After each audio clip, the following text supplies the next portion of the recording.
right now from you. Yeah, You're not. I'm too nice. Most people would fire you. I've spoken to other people who run like media things, like I do. They like one mistake and they fire somebody. Yeah. I just put up with all your bullshit. Come on, man. You're not that busy that you can't get this right. I'm not saying that I am.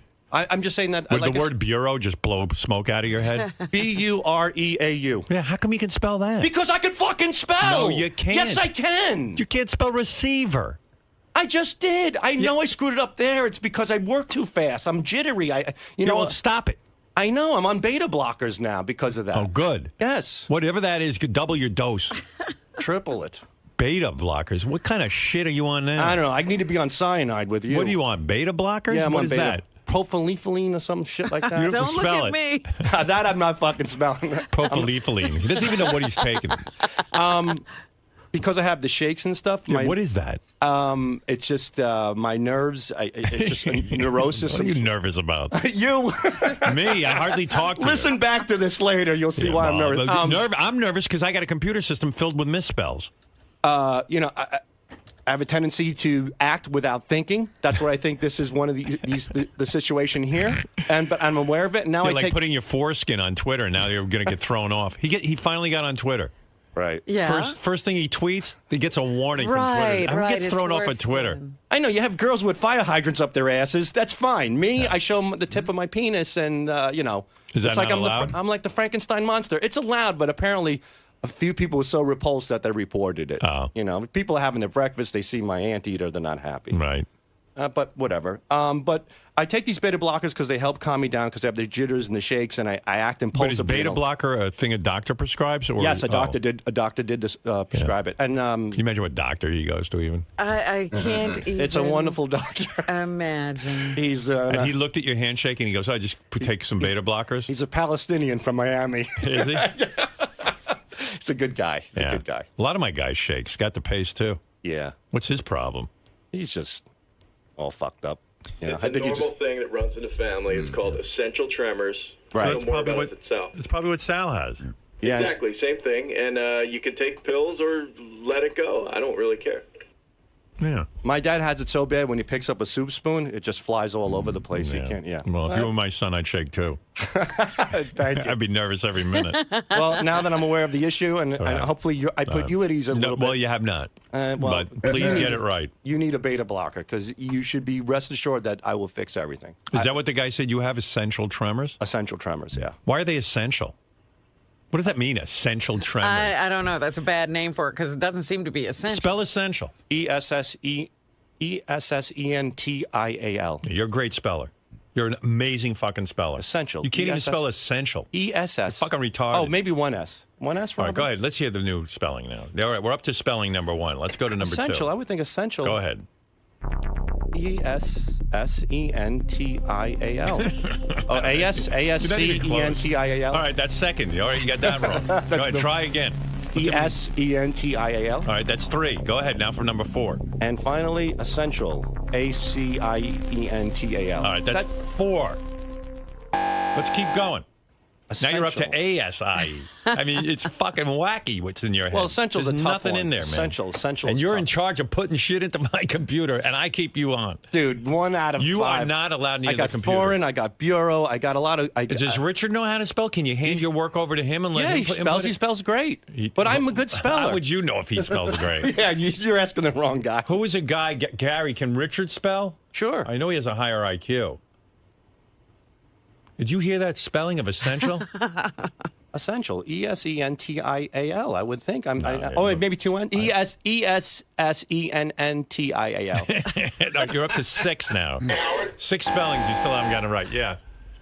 I'm sorry. I didn't mean to. I have more spellings for you after this. Well, essential is the big one here. I mean, listen to what's going on. There's smoke coming out of his head. You have to admire my tenacity. Right. Go slow. Stop tremoring, and let me hear you spell essential.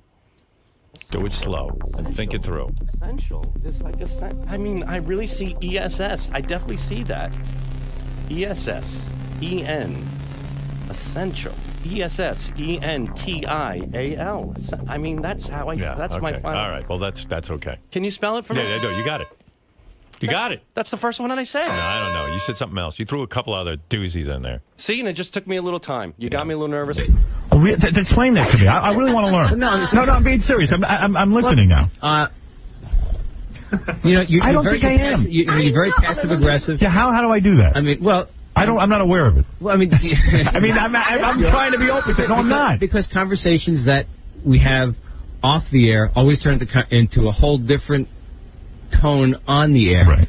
And I'm not good at confronting you off the air. That's yeah, exactly. Yeah. So that can be difficult. Oh, that's the hard part. Yeah. So I am difficult to work with. Yeah. I just thought that was my genius. No, I think it is part turning of it, our silly discussions into radio. I agree with that too, though. Right.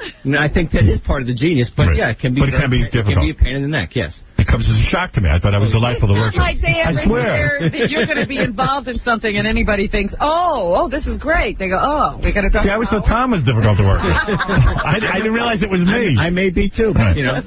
Because I feel like with you, it's just like no matter what I say, I know you're not going to change your mind. What? You're not open-minded. That's not true. No, I've never seen you change your mind. Because you turn everything into confrontation, though. What? Because you turn everything into confrontation usually. Because. Okay. Oh, and then you get your back up against the wall, and then you can't change. I mean, how you going to you have too much pride. Negotiate something when you're being pushed up against the wall? Oh, so you have too much pride to change in front of everyone. No, because I have changed in front of everyone. You have. But it makes it more difficult, and there are times when you're probably not going to do it, yeah. See, you're very difficult. Wow. Very difficult. I'll give you an example. Yeah, we're going to go to one of those therapy groups. But Howard, I'll give you a great example. Yeah. When you deal with salespeople, right. Lots of times they'll come down and they'll say, there's things that you won't say in a commercial. There's ways that you want to... I don't want to endorse. I'm just saying that... I'm not saying it's wrong, but people sometimes don't look at you as who you are. How often do I do that, though? The way you talk about commercials, can you use your name on, with something that a client's doing? Can they use your name on a website? But, I mean, come on. I'm just saying. That's reasonable, right? Some of those things are, some of them aren't. Really? I mean, from your point of view. No. I'm talking about in terms of the live commercials. Yeah. Sometimes you've been very difficult. In terms of protecting your name, I have no problem with the way you protect your name. Right, very smart. So that's not being difficult. That's being smart. So where is he difficult in the live spot? He just told you. Oh, the live spot. Yeah, where am I difficult in the live spot? When you complain about it. Well, because, listen, let's bring this out in the open. But it is part of the job. Yeah, but wait a second. It's only part of the job because I created that at a time when you couldn't get sponsors. Now you have a different... Situations change. Will you grant me that? Sure. Right. We're at a different point now. We now run more commercials. We are more established. See that? I mean, that. And now, I'll disagree. And now, the commercials now. Disagreed. We don't run more commercials now than we have in. Well, hold. When I started out here, we ran 9 minutes an hour. We couldn't sell them all. Well, fine. You used to come to me. That's 9 minutes we're running? So you're the difficult one, not me. You're the one who said I'll never go above 13 minutes. I never. No, you said that to me a million times. Liar, Did you hear it? Liar. Oh, no, Tom. My God. You told me that. Then you came to me one Christmas and you said. My lips. Then you went to me. Then you came to me one Christmas and you said, "Hey, we got to go up to 15 for Christmas." For Christmas. And then after Christmas, and then it went up to 15, then 18. Now listen. You know what happened? I know what happened. Every Christmas you pushed the envelope, and that envelope became the standard. That's right. After Christmas, it was the way it was. And I'm protective of the show, even when you're not. And I respect your protective. You're not. Protective of your show. You're like the guy. You're like the mafia guy who comes into a business and rapes it, and then drains out all the funds, like a termite, and then declares bankruptcy. I've been here for almost. I've been here. You're a termite. Over 15 years now, and I think I've been pretty protective of the business. And let me tell you about the live commercials. So now, as the years go by, the commercial is I read the commercial off a sheet of paper. Now, there is no difference between the commercial that I do today and the commercial I do tomorrow. So I say to Tom, days have changed. I can't do a live commercial like I used to, where it was a 4-minute live commercial. And we make and I read the commercial on a daily basis. No, you can. No, you don't. No, get out of here. No, you know what? I'm not difficult, Tom. You are. Because your inability to change and grow with me have changed is terrible. That's not true. Yeah, it's a losing proposition between me and you. You really should resign. I don't know why I'm perceived as difficult. I make sense. They're the bosses. Right. You're not. I'm really not difficult. If you do things my way, it would go easy. That's exactly it what would. you're And sometimes when your way is the better way, we go along with it. But you're not. Why is it in every other market in this country, Los Angeles, Chicago, name all the markets I'm on, 60 markets, I can pre-record the live commercials. In New York, I can't, because you have an inability to sell them. No, because we have a great... Admit it's your difficult. No. Admit it now. Sign a piece of paper. No, I'm not Elian's in-law or parents or whatever they are. I am loyal to my audience and keeping the show's integrity, and you're not. And no, I respect the first half of that, and you're wrong on the second half. Wrong. I'm not difficult. I'll go to my grave saying that. You will say that, but I'm telling you, the word is out. Oh, my God. I know the people at FX think I'm difficult, but I've done it for the good of the show. Wait a minute. Let me tell you something. Yeah. No, here's what happened. Everybody's wrong. How could you be difficult to everybody but not be difficult? Well, here's the problem. I never thought that people around here thought I was difficult. Well, they do. I never thought that. This is coming as a shock. They do. This is a shock to me, and I'm going to have to absorb it. It was a shock to me when I heard I think I'm easygoing. Oh, boy. Honestly. I honestly do. Listen, I'm not saying you're always difficult. I'm saying there are times that it's difficult. Now, the people at FX think I'm difficult, but they respect me because they see I'm right. It's not that you're not right. You're difficult. Yeah, because I don't lay down. I think I care. You're respected here as well. But I care about the product. And that's one of the reasons you're respected. So that's difficult? Because I have an opinion? That's the difficult part. No. What is difficult? I think we described it. There's times when you take stances just to be confrontational. Oh, that's not true. No, that's not true. It is not. Here's what I said to the people at FX. Wait a minute. Where I'm involved. I had a disagreement with the people at FX. And I said to them quite simply, I said, here's the following. I don't think I was difficult. I said, I disagree with what you're doing with my show, Son of the Beach. A couple of things. We got along very well. But there was a point where I said, I disagree. And I said, here's what's going to happen. I'm taking my name off the show and I'm out. You can keep all the money. I don't want to be paid. If you're not going to listen to me. How difficult is that? It's not difficult. I said you got a choice. Either you work with me or you don't. And you don't have to. Go ahead. Do whatever you want. Do whatever you want. Leave me out of the mix. I'm out of this. I can't fight with everybody. Either you accept that I know what I'm doing for the good of the program, or you don't. Right, why would you? Excuse me. Why would you hire me if I don't know what I'm doing? I can straighten this all out for you. Is your father difficult? My father? No. Hey, you liar! What do you mean? He's an old man. My father stares at the wall. How can it be difficult? You grew up with this man. Yeah, it was difficult to negotiate. Yes. Okay. You're like your father. Well, whatever. And he thought he was right. See what he thought he was right. You know what? He wasn't. No. I am. Right, okay. That's the difference between me and my father. Okay. But you and your father handle things exactly What would it be? What would it be? You tell me something I'm not right about. I've yet to see what I'm not right about. Even if you're right, you don't have to be difficult, though. How do you get a Tom who's, no offense, limited in his capacity? No, really. I mean, you're not the brightest. You're not the brightest bulb in the batch. Oh my God. How do I talk with this guy? I can't talk all day. At some point, I got to say to him, Tom, either we're doing it this way or that way. That's it. When I'm intellectually inferior to you, I understand you taking that position. Yeah. Well, you do understand. No, all right. Well, then that's no problem. Right. Then we don't have a problem. Hold it. Yeah. I can make it clearer to you. Yeah, go ahead. Would you say that he's being stupid and a moron? Who, Tom? Yes. Absolutely. No, Tom, seriously, everyone would agree Tom is not the brightest guy on the planet. Right. It's not just me saying it. Right, Tom? Seriously, in all seriousness, right, you know I'm not wrong about that. Absolutely. Yeah. No, Tom has his abilities. Right. And I try to be patient. I try to explain stuff to him before I yell at him. No, but I don't feel I'm difficult. You don't feel it, but you are. And sometimes I think you're I'm very just difficult. No, I don't see it. And sometimes you are. But Howard. Yes. You would have to accept it's the perception you're talking about. I think on a daily basis. Trying to be. Listen to me. I come to work every day. I come in here, and the only thing I'm guilty of is I like to leave after I'm done. Mm-hmm. Tom will let me just come in, do my job, and leave. There would be no difficulty. He insists on meeting with me after the show. 5 minutes. I need 5 minutes of your time. At least leave me alone. Call my agent. And it's not difficult to have a conversation. He's easy. Oh, yeah. It's not difficult to have a conversation with somebody when you're chasing them down the hall. We need to have a 15-second conversation. Yeah, I've gotten the conversation out of it. I call your name, you sprint. That's not difficult? No, because I know it's a waste of time, and it's only going to lead to difficulties. So I don't like that you're Howard has people looking out for Tom. Exactly. The other day I almost got out of the building without seeing Tom. Tom was coming this way, and he was going the complete opposite way. I said, "Oh, there's Tom. I'm going to get out of the building."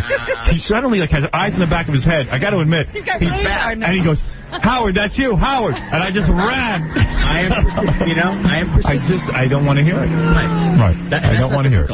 No, I very rarely do that. You admit that. Oh, It was one of those. I was tired. You lie. Man. You know what I do? Here's what I do. I have a routine. I do the show. I go back to my office and take a nap after the show for about 20 minutes. And then I leave. How difficult could that be? And all I want to do is come in and do the show and then leave. I don't know what's difficult about that. That is difficult because other people need to talk to you. Right. Now, here's the problem, Robin. Here's the problem. And this is the God's honest truth. Right. The problem is, and no offense to you again, Tom. I'm sure none intended. None taken, none intended. Right. He wants to be involved, Tom. Well, he is Yeah, involved. he wants to be, somehow he wants to get his hands on this. Whatever this and is. the reason Tom has to take so much, because nobody else can talk to you. Right. And he talks So to me, that was and then he a opens his mouth, difficulty. and then he opens his mouth, and it's on a very basic level. But wait a minute, did you hear what I'm saying? Yeah. He has taken on, because nobody else can approach you. Right. He has taken on delivering every message. Right. But a lot of the messages are what I call innocuous. They're meaningless. In the grand scheme of things, it's really trivial. See, no, they're called communicating, and they're called taking You care learned of that in management school. God bless you. I'm way past you on this, all right? You know, we have to communicate. So, fine. So I listen to what he has to say, and then I go, I'm woozy from you, Tom. You want me to... should help you nap, then. Yeah. You should see me each night before you should sit in the room and talk to me. I'd fall right asleep. Yeah. I'd be happy to And do this that for doesn't you. sound like a difficult that's not arrangement. It's not. That's a It's easy. Let me come in and do the show like I've always done and leave. What would be... It doesn't sound difficult at all. Right. It's so silly. Right. Oh, I'm a professional. Just You hire me like you hire a hitman. You don't tell a hitman how to kill people, do you? And you wouldn't say a hitman I've never hired is a hitman. difficult. You haven't? Well, you did. Me. Excuse me, you wouldn't say a hitman is difficult. No, he goes in and he does his job. And nobody should be worried about saying anything to a hitman. Not if he knows what he's doing. If he's a professional You can hitman, talk to him any way you you want. say to him, listen, I need somebody killed. That's it. Here's your money. Go. And he gets the job. And he gets the job done. Don't ask him how he's going to do it. All right, that's not difficult. No, that's easy. All right. I wish I could find people who are competent. Excuse me. Right. But it's the perception we're talking. Whose side are you on? I'm not on anyone's side here. You're difficult. You're being difficult. I know I'm difficult. Right. I'm glad I have the headphones on now. I really don't think I am. Rob, you're on the air with Tom Chiusano. Go ahead. You're on the air. Rob, you scumbag. Why don't you talk? All right, Rob is not there. Well, look, I am sorry if I am difficult, but it's only because I am loyal to the show and care, and I'm passionate about my work. And I am loyal to the show, and I care, and I'm passionate about the show. No, and wrong. The station. That's wrong. No, that is... You are loyal to... I don't know what. You have no loyalty. You don't know what. Yeah, you're not a creative. You're not someone who is loyal to the show. You're loyal to the dollar. The bottom line. No, F you. You can't say that to me. That's an insult. I would never say that to you. F you too. Yes, you But that's an no. For you to say that, that's an insult. No, it's not an insult. It's the truth. No, it's not. It's about time you heard it. Absolutely not the truth. I'm telling you. Whitney Houston has a clearer career path than you do. You don't see yourself as a diva. No. I'm not. I'm a man of the people. Oh, my goodness. I am. I fight for what I believe in. It's not about... She's fighting, too. No, she's not. She's given up. Yeah, she's fighting, but I don't know what she's Right. She's At least in a fight over something. I think she's fighting with something. Right. At least what we fight over is the show. Right. Because we both care about it. That's right. That you wouldn't say you're a prima donna. No. Oh, I would not. You have no perception. No, I would not. I would say I'm the easiest person in show business to work with. I am. In a world of prima donnas, you're not the worst prima donna. I only wish, if I was a program director, that I could hire a guy who comes to me and says, listen, I'm going to put on a show. I'm never going to bother you. You could go now. Now you are free to worry about the rest of the station. I am such a great performer that Tom is free to go worry about the rest of the station. But he insists on coming back to me. Yes, I am, as long as you don't bother me with stupid comments. Don't try and communicate. You're bothering me with stupidity. If you bother me with something important, I'll listen to you. But you're running down the hall before you find out what it is. I can't take him. And you're cute. I don't see you hanging around to talk to him either. But I know I'm difficult. I have. You know who's difficult? Jackie. Jackie is difficult. Agreed? Negotiations are difficult. Yeah, I mean, it's like dealing with a retard. But other than that, Jackie's great. Well, yeah, because I'm the one you talk to. You got to talk to Jackie and go insane. I talk to Jackie all the time. You do? Yeah, but not about a business. We talk about business a lot. You do? Yeah. What business? What business do you guys You're do? the one who's difficult, Aaron. What business are you talking with Jackie about? Yeah, what business do you talk about with Jackie? Turn it over here. No, really, what do you talk about with her? You don't have a relationship with Jackie. Tom is difficult. How many people who come in here and say Tom is difficult? Tom is definitely a difficult person. Right. Everybody in this room is difficult. And I'm difficult because I care about the product. You're difficult because you're not that bright. Oh. Now, that's the truth. There's a difference. You're not a prima donna. Right. You're not a prima donna. I'll give you that. Now that I get now that you understand it. If you were a lot brighter, then I'd have a whole different story. I'll start reading more. Try and raise my IQ. No, you have to. Yeah, you have to stop watching movies. Well, anyway. What's the last book you read? Me? Yeah. Batman. Does that count as a book? No. Okay. I consider that a book.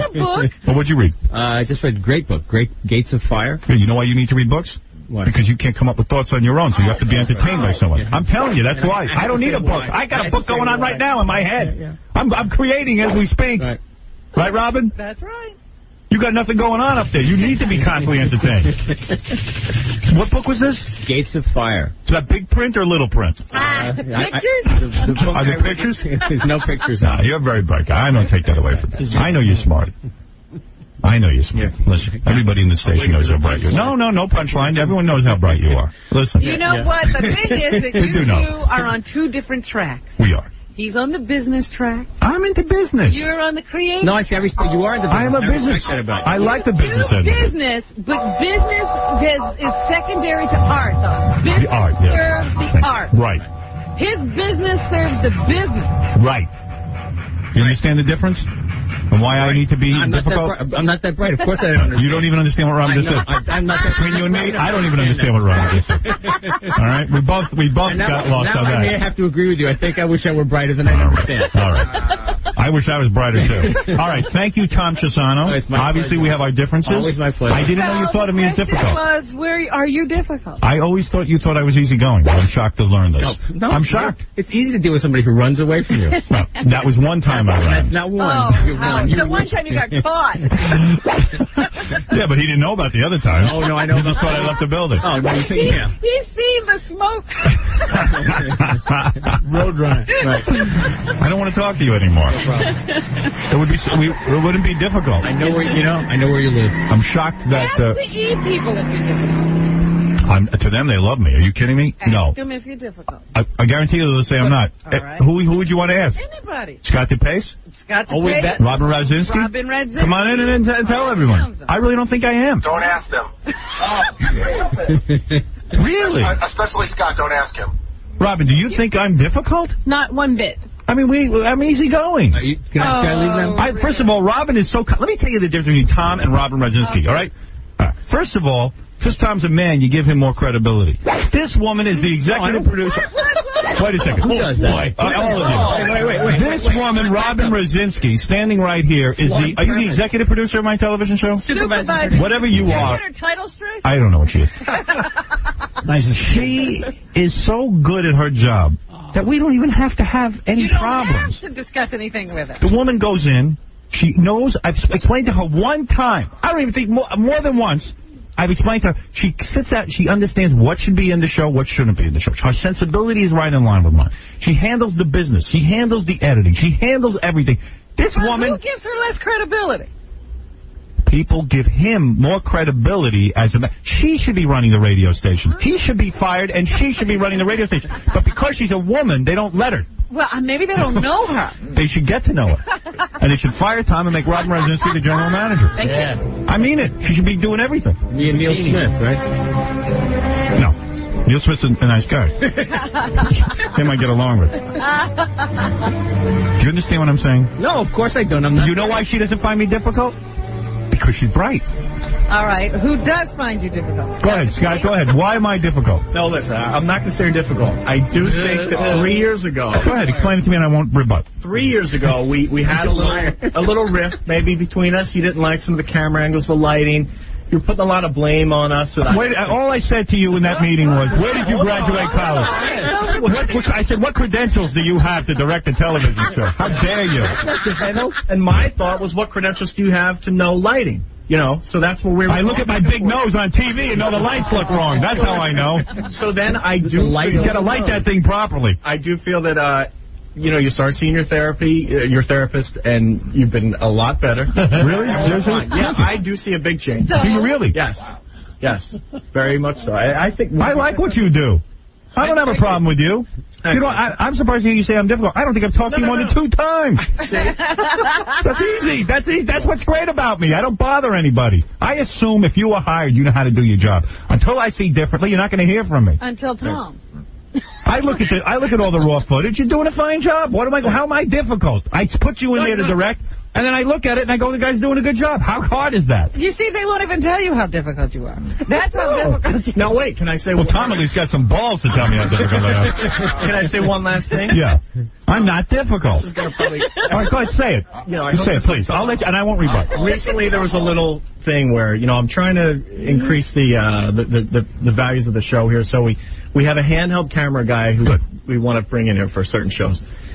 So Gary came to me maybe a month ago saying that you didn't like this person, whoever it was, in here in the morning because you wanted to sort of have your peace time, your time to yourself. And I sort of felt that, okay, I guess I can honor that, but it's sort of, it makes it hard for us to do what we got to do if we're blocking shots or, you know, researching stuff. And that was a little... Well, here's the problem. Here's the problem. My allegiance is to the radio show first. Yeah. Because the radio show is really where this is at. I allow the cameras in here. But if the cameras become obtrusive to the point where I can't get the show done, then I'm not honoring my radio contract. Right. So what I try to do is make a healthy balance between the two. And there are times that I can have you guys in here, and there are times I can't. Because there are times that I need to discuss stuff with Gary, and if there's a lot of people around, you tend to inhibit your conversation. Yeah. So it's not that I'm being difficult. No, that's not the question. Why didn't he come to you and say this to get your explanation? No, that's not it. Excuse me, Gary, I'm asking Scott. Because you know why? You know why? Because he already knows the answer. Oh, he does? I've told him this 5,000 times. Right, but you would never approach Howard. No, because he's the talent. I don't think I probably should. It's more... You just don't have a by the way, thank you for calling me talent. No, but very few people in the industry are willing to do that. That's why I got a chip on my shoulder. I can tell you that Scott and I had a long discussion about it that got a little heated, and I would say that would be a perfect example of where you are perceived as difficult. I see. That he's got work to do. And then, you know what I mean? Well, okay, yes. But I understand your point, though. I guess that would be difficult in a sense, but nevertheless... No, that's not the difficulty I'm talking about. I don't think I am. F up. Speaking of difficult. See, the reason Tom finds me difficult is Tom wants me to compromise on things. And sometimes there is no compromising. What decision you come to about things. Right. I'm talking about the way you come to a decision. How easy you are to approach. How easy you are to talk to. How well you communicate. No. That's what we're talking about. Well, those days are gone. Oh. I'm not looking to communicate with anybody. Well, see, that's the difficulty. Here's the problem. You want me to compromise, and there is no compromise. There has to be, in order for there to be, for ideas, thoughts to be dealt with, they have to be communicated to each other. Yeah. Well, communicate to Gary. That's your problem. No, I don't know how to communicate with Gary. Oh, no. Gary and I communicate all the time. Does he know how to communicate with you? No. Yeah. A lot of times he doesn't treat you with respect. That's not true. No. It's just, if there are things that's not true. He sees your beaver teeth and giant lips, and he loses respect for you. Tom brings up a good point. I'll tell you where even I would say that you've become difficult over the years. Gary has difficulty. No. You have this really cool move. When something has to be discussed and it's something you don't want to be involved in, you already have to leave before the conversation started.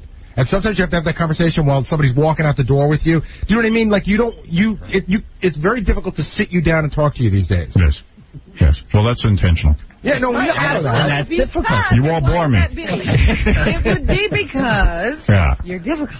Yeah, well, if I sat here and entertained Tom and Gary and all the questions, I would not have a life. I'm not saying you have to. That's not true. That is true. The more room I give you, the more discussions you'll have with me. And there is method in my madness. You have learned to approach me. You've learned to approach me quickly and get to the point. You have learned to be difficult. I trained you to be a better manager. I had to be in good shape to run down the hall there. I still maintain I'm not difficult. Vinny, go ahead and tell them I'm not difficult, or else you're fired. I can't believe you guys are even having this conversation. Guys, this guy is talent, okay? He could have this... Vinny, gee, thanks for that revelation. Thank you, Vinny. Go ahead. David Letterman. Hey, Vinny, let him talk. Dealing with the Vinny, first of all, is the vice president of programming, CBS, East Coast. And let me tell you something. Tom wishes he had that job. You know what his job is? Tom's very happy with his job. Right. You know what Vinny's job is, and you know what he's incredibly good at? Riding on the Getting along with difficult people. No. Explain to them why I'm not difficult. Well, let's hear what he has to say. I'll give you a perfect example. Yesterday, we had what I thought was a really big, potentially big problem on this week's CBS show. Go ahead. All right? Scott Einziger and I had talked it out earlier in the day. I had to call Howard to have a conversation. The conversation was less than like 3 seconds, okay? It was like, Howard, this is the issue. This is what we have to do. He had a problem with it, but he totally understood why. Boom, he hung up. He was gone. We were done in like 2 seconds. Okay, but I'm telling you, Vinny gets along with difficult people. No, Vinny made an argument that made sense. Vinny had the opportunity to make the argument. He had 30 seconds to make the argument. You're still given the opportunity. You always get the opportunity, and you're wrong every time you make your argument. Vinny speaks in a coherent fashion. Hey, that's also part of his... And also, I'll tell you why I listen to Vinny. Because Vinny very rarely comes to me with a problem. So when he comes to me, I know it's serious. You are the boy who cried wolf. You understand who you are? No, you're a boy who cries wolf. You got a problem with everything. Right. You have to learn from Vinny. No. Vinny knows more. Hey, Tom. Hey, Vinny. Vinny, you're going to put Tom in sensitivity training. Vinny should run a management training. From now on, I want you to call you first. Tom will call Vinny first. No. That's the new rule. Pick your spots, Tom. But again, again, Howard, you bring up a good point. Yeah. I think that some of the difficulty between you and Tom and why he finds you difficult, it's not that Tom doesn't respect me, but I think that there are certain conversations that he thinks are for you and him. Right. And when you run them through me, it's a lack of respect, and it's difficult. He wants to talk about everything with me when he can solve 90% of his problems with you. And he does. No. It's those 10%. It's the 10% that Tom has to change. I'm going to point out now when you bring everything to me, I'm going to point out to my audience and everyone why you didn't have to bring it to me. I will point it out so everyone will learn why you're difficult. The truth is, you've actually reduced Tom to about a 0.25% now. Right, and then he gets nervous. I'm not part of the show. Don't be so nervous. No, go work with that Kingston. You guys go work with Kane and the other disc jockeys. What are the names of the disc jockeys, Gary? Will Pendarvis. Will Pendarvis needs all your help, Tom. Kane, you Julie. help pick his music, Julie. You're good with the music. You should be involved with that and promotions, and you make those beautiful T-shirts. You should be doing these kind of things. Like, you know what? Stay away from me. I walk in. You know what goes on in Tom's office a lot? I always walk in and I'll see Ed, our sales manager, Kathy McMorris, our promotions director, and there's always like lots of voting or something's going on. It's either T-shirts or something with sales. How many conversations do you have with Mel every day? Don't. Why is that? Because he's your boss and you know not to annoy him. Think of me as your boss, and then you'll do the same thing. But you're not my boss. I am, Tom. You are not my boss. Wake up and smell the roses. You think anybody who could talk to their boss like I do? You're not my boss. I'm your boss. I run your life. No, you're not. So get out of here. And never bother me again. Treat me like Mel. No, you're right, Tom. You are my boss, and I have to pay attention. And I try to. I just wish you could do more with Gary and leave me out of it. You can? All right. All right. Let me have no problem. You don't know what he's doing. No problem. Whatever you need, you're going to get. Okay? Yep. I'm going to have a change of attitude. You're not going to be difficult anymore? No more difficult. You're going to see a whole new Howard Stern. I can't believe it. Right. But I would hope to help me become a new Howard Stern, you would not bother me. All right? And then you'll see I'm easy. If you stop bothering me, you're going to have an easy employee. Okay. You're going to enjoy working with me. Great. Right. I enjoy working with you. I love you very much. And I do, too. You know that. I have a great respect for you. You know how sad I was when I almost lost you to cancer. You understand that, right? When did you see that? I don't know. No, you know how worried I was when I almost lost you. Right. You understand. No, I'm serious. Right. You feeling good? Everything's fine? Yeah, everything's Thank God. Knock on wood. I know. Thank God. All right. Vinny, are you healthy? Yes, I'm doing fine. Thank you. Vinny can kill over and die. You'll be left with Tom. I know. My luck. All right. Tom, thank you. I got to take a break. Obviously, you know that. You know the rules of this game. Tom screwed us up. Yep. Oh, there's another place. Tell him to take a commercial break. All right. Howard, take a commercial break, Tom. No problem, Vinny. I'll do it right now. Let's go to commercial. Howard Stern! This important fact should give you a feeling of comfort if you have already purchased from Dort. Who talks like this if you have already purchased? And you bought a car, goddammit, a piece of... Holy cow, do they write like Chinamen. You know what it is, man? 5 hours on the air talking and then on top of it, bloody murder. I can't get them to quit with these commercials. God damn it. I hate this. I want to blow up a goddamn building when I read, oh boy, this is some commercial. You could say this 100 different ways, all of them better. Bag, PC, bastard. Oh, man. You know, this is the worst intro to a commercial I might have ever read. I can't read it. I refuse to say this. This commercial's a joke. That mother... I sound like a retard when I read this. It sounds like a goddamn gay bathhouse commercial. I gotta write these goddamn mother commercials, too. I hate these 20 hours a day of talking. No rest for the goddamn week.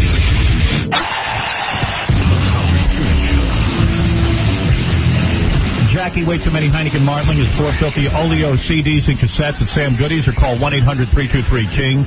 Thursday, April 13th, it's Jackie at Rascals Comedy Club in West Orange, New Jersey for MP3 Jokes and Jokeland Web Mall. Visit jokeland.com. One of the greatest rock stars ever, Ozzy Osbourne, is with us today. And we're very lucky because Sharon, his wife, is with him, who's been on the show before, and, of course, Ozzy's son, Jack, is with him. I've never met Ozzy's son. We've met Ozzy's son once. Maybe a long time ago. He was young. Yeah, very young. Now he's older. I like that Ozzy brings his family around. A lot of rock stars try to hide their family away. There's Ozzy right now. And there's your son, and there's Sharon, of course. Hey, Ozzy, great seeing you. Just sit down. I can't hear what you're saying. Yeah, I met your son before, but he was much younger. Yeah, it was a And Sharon, I know, who is so feisty. Good morning, Sharon. Lovely woman, but really opinionated. Now, do you think, who's difficult in this group? Who's difficult? Sharon can be. Sharon is feisty. I respect Sharon. She's a good businesswoman. Why? She's done a good job. I do respect her. So do I. Yeah, she saved your life. She's sitting there. If I don't say anything, she's going to kick the shit out of me.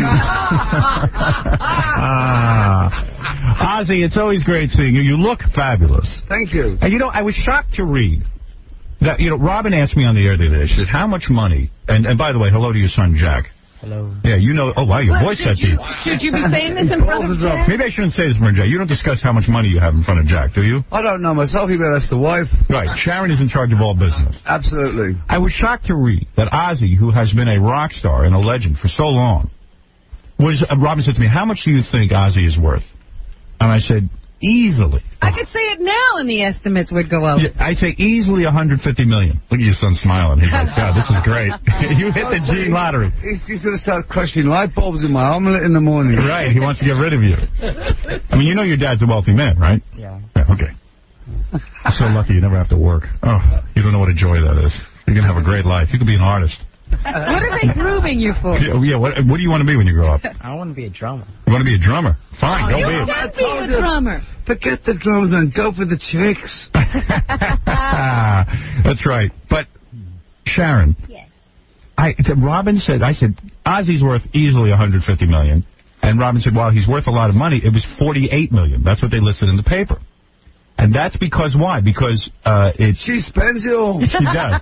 All the money you made. But every time you read something in the paper, I mean, it's only what you file for your tax returns. They only take it off what you filed. It's not what, You're hiding money, so that... You don't tell them everything. No, we don't hide money. You don't hide anything. You don't hide anything. She spends it. She spends it all. No, but in other words, Ozzy, early on in his career, while he sold millions of albums... He got nothing because he had a bad business deal with your father. That's right. You don't even speak to your father anymore. Not for 20 years. How much is your father worth? Because he's got... Yeah, then we... No, I think he's worth nothing. He spent it all. He did. Yeah. And you mean little Jack here never gets to see his grandfather? But one day, I got to tell you this story. Yeah. We're driving down Beverly Hills, right? Right. And her father, which the kids had never seen, is standing outside this restaurant called Night Nell. By coincidence. But by coincidence. And my kids go, oh, look, Mummy, it's Tony Curtis. And Sharon goes up there and you and starts swearing and cursing. And the kids are going, I think it's Tony Curtis. And my kids are going, you can't swear at Tony Curtis. He's going, you asshole and all that. Right. Right, and meanwhile, it wasn't Tony Curtis. No, it was her father. It was her father. That's just like the confession. That's when the kids first met the grandfather. But you know what they say a lot with kids? They say that even though you don't get along with your father or father-in-law, that the kids should have a relationship with him. But you guys said no, you don't even want that. No, no way. You don't want that? No. Well, we guys, she answered. Right. Do you want to have a relationship with your father-in-law? No, not particularly. Right. Do you think the kids should? It's up to them. Well, you don't like your grandpa? From what I heard, you probably heard some bad the stuff. advertising's been pretty bad. How great is it being Ozzy's son? I mean, is it fabulous, or is there some downside to it that we don't know about? I don't know what it's like, not to be. Right, you're enjoying it. Yeah. Right. He likes the chicks. He likes the chicks. Do you get chicks already? What are you without? 12? Okay, put it this way. I go to school. I'm 14. You're 14. I don't know how old you are. Come on, I'm an old guy. I don't know. Oh, that's insulting. I forgot that's insulting. Go ahead. Yeah, you look about 16, actually. Go ahead. No, I go to school with 52 kids. Right. The whole thing, and not really. What do you mean you don't get There's chicks? nobody to hit on, huh? Yeah, I mean, there's. Don't the chicks go, hey, there's Ozzy's kid? No, there's 4 girls in my class, and they pretty much hate me. They think I'm weird. They think you're weird. Do you think you try to be? Do you think the weirdness is in your genetics? Because Ozzy was very weird at a young age. Ozzy had a lot of stories about her. You think so? So you enjoy being weird? Do you like to be sort of the outcast like your father? I like to be different, these days. Yeah. Look how proud Ozzy is. Yeah, good, you're weird. Trip off the old block. Trip off the old block, weird. That's good. You like that, right, Ozzy? Oh, he's great. You don't want a son who just fits in. Oh, right, yeah. right. What would Ozzy do with a son in a suit and a tie? A nerd. I'd adopt a mutant or something. You know what I like about you, Ozzy? What? As a rock star, a lot of rock stars try to hide their family. They don't want people to know that they're family men. You embrace it. You bring your son here. You bring your wife here. And the daughters have been here. And the daughters have been here. You are not embarrassed to be a family man. No, I'm a family man. What's wrong with it? Nothing. Kelly called the hotel at 1 in the morning last night when I was doing my homework, and she says, is Mum now? Well, no, she's sleeping. So she was talking to me. She's all, get Howard to call me, wake me up for school, do it. Really? The kids like me. Yeah. Yes, they do. They do. For some odd reason, your kids like me. It's very rare that children like me. Listen, every day that they go to school, they put on the station, they listen. Where do you guys live? Do you live in New York? No, in Los Angeles. Oh, in Los Angeles. And it's a fun life. So maybe the $48 million is only what you left in England. Is that what it is? How much are you worth? Sharon, how much is the Osborne estate, if you will? Now you tell me, because I don't know. Yeah, right. Ozzy wants to know what he has. Ozzy, does Sharon give you like an allowance? Does it work that way? No, see, I get money off my account, and I spend it. Right. So you are the what? Do you get the money from the account and you give Sharon an allowance? No, I don't give anybody anything. They just take it. They just take it. I go to dinner the other day, right? Right. I never use my credit card. Right. I hate credit cards. Right. I got $135. I got a woman comes back from this restaurant with a note saying it's bounced. The credit card. Yeah, I says, how can it bounce? And she goes, darling, I used it when I went to so-and-so. Sharon, what are you buying? What is this? What's going on? A couple of diamonds. You do. You spend a lot of money. Couple of diamonds. The Queen phoned up the other day. She wanted to know if she could borrow a few. Even Ozzy says the Queen is buying less diamonds than you are. You're like the Queen of England.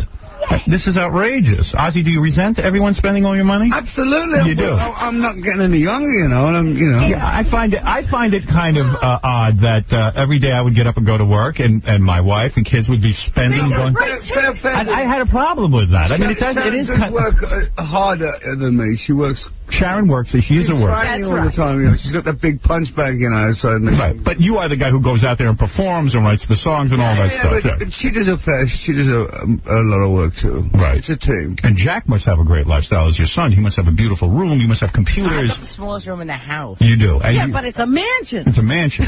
Crying out loud. And what do you have? Like a computer and what do you got? All kind of gear? Yeah. You got your own recording studio? No, not yet. Not yet. Not yet. His birthday is coming. Yet. Yeah. There is no yet. So but you're proud of your father, aren't you? And did you ever bring the kids over to look at Ozzy, just to stare at him? Do you know what happens is that I'm in the house. My house is like a shopping mall, right? Right. The front door, kids are always running in and out. So Sunday after morning, and the doorbell goes. One of them doorbells don't stop. You ring and it goes ding dong, ding dong. Fancy house, yes. But 3 days it's going. Right. Who the hell's at the door? And we had these tour vans come around the Beverly Hills. They just take tours of your house? That's so listen, I'm thinking it's the kids, some kids to see my kids. Right. And so I'm sitting there and watching the television, and what's this now? And about 18 kids. There's going, her room's upstairs on the left, and I go, this guy's really cool, man. And so they've got all these kids. They're looking around my house, and they're really good. And I got a tourist. You're not a tour bus? I thought they were friends of my kids, you know. Sharon, you get upset when Ozzy lets tour buses of people into the house because they think it's for the kids?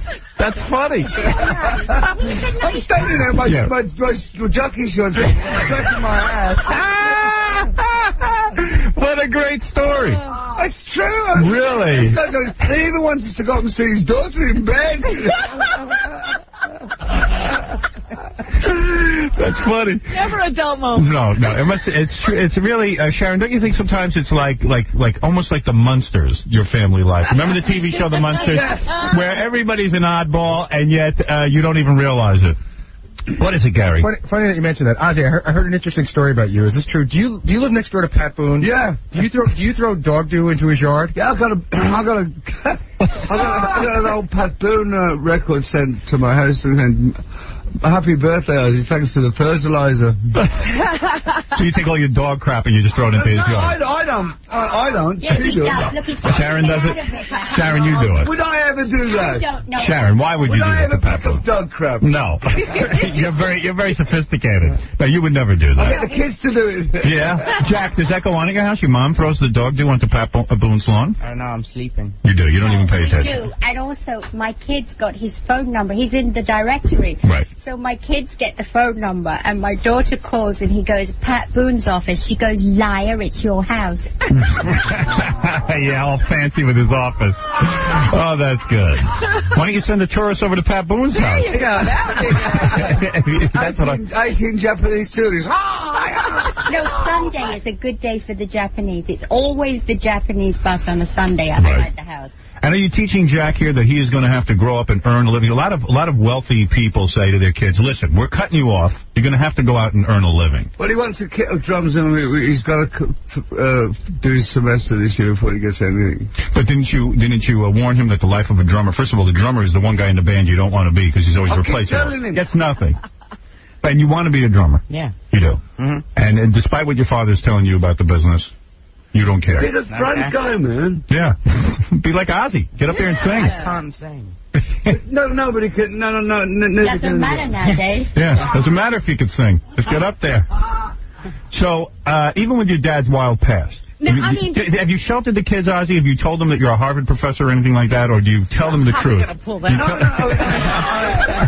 I've come home in various police vans and ambulances and straitjackets all their lives. So my dad's bought a new suit, and I got my arms tied behind my back. So you're a totally honest father. You tell them about all the incidents. Absolutely. All the things that happen. Yeah, but they tell, it's about time I told you about sex, and they go, we know it. They don't even want to hear about it. Because if anybody knows about sex, it's Ozzy. Ozzy knows all about it. God, can you imagine? Would you want to? I can't even imagine what that conversation would be like. Learning about what you want to do is get 5 girls in the bed, suspended from the ceiling upside down. Sharon, though, but your sex life now, I don't like me to ask you this in front of Jack.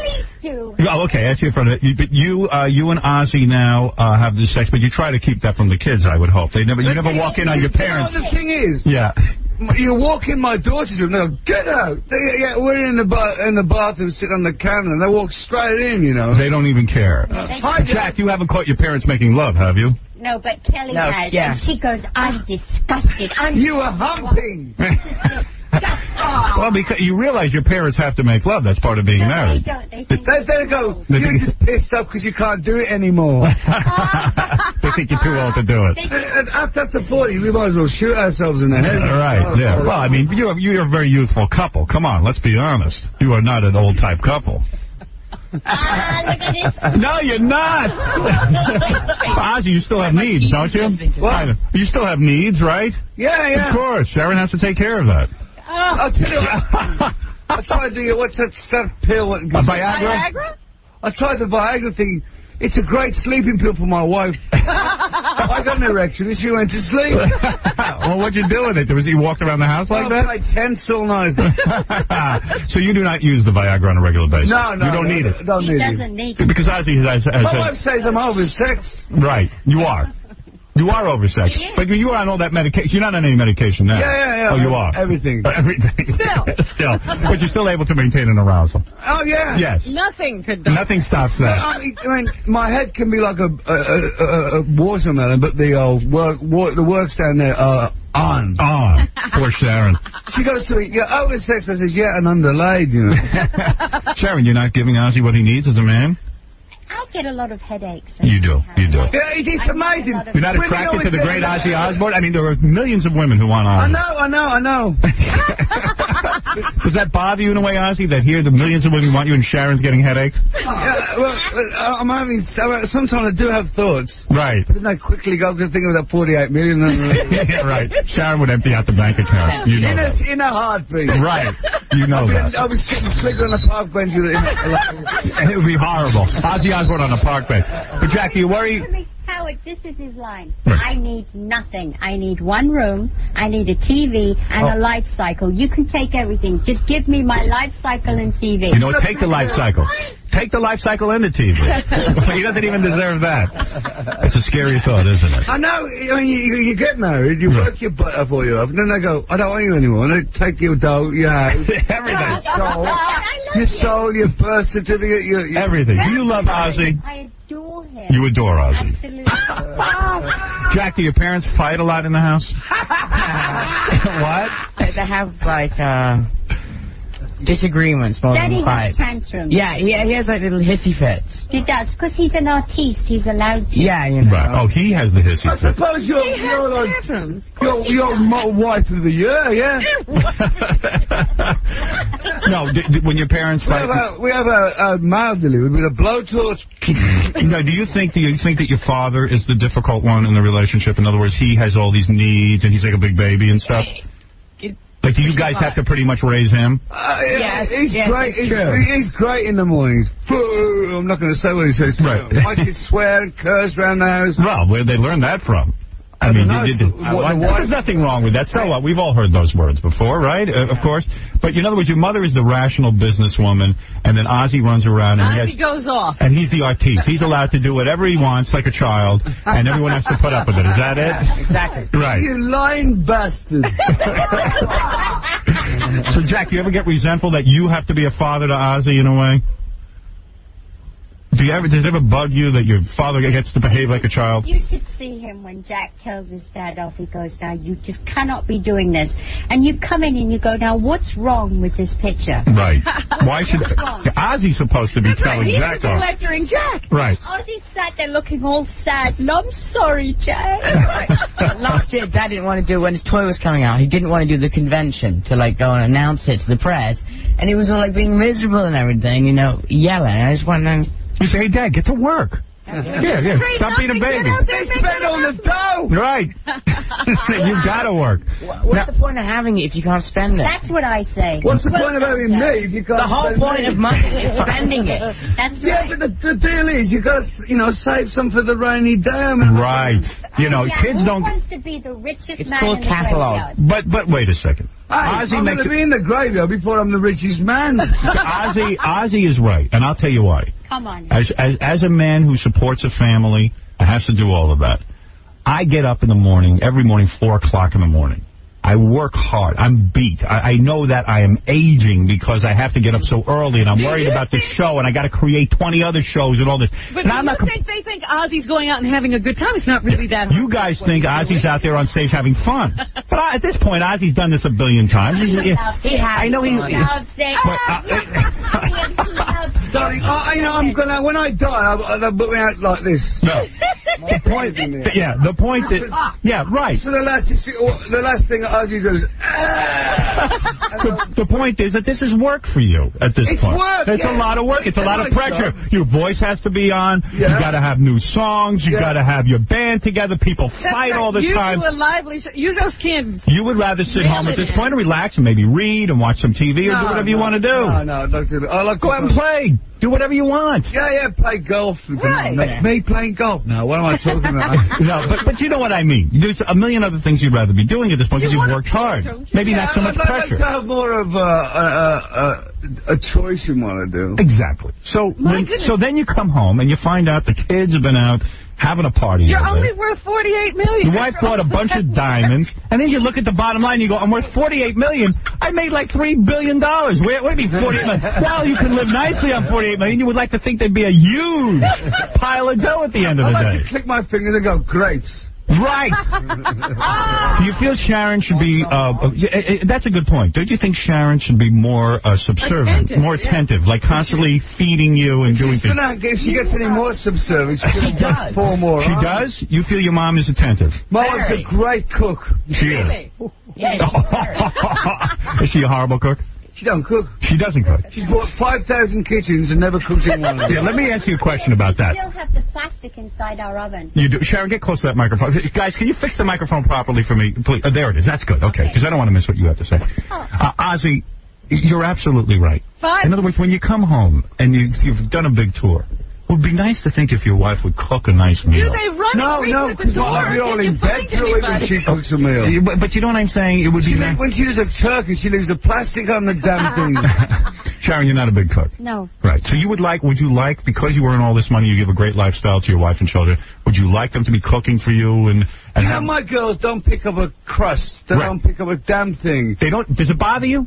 Pisses me off. Right. The kids don't even know how to clean up their room.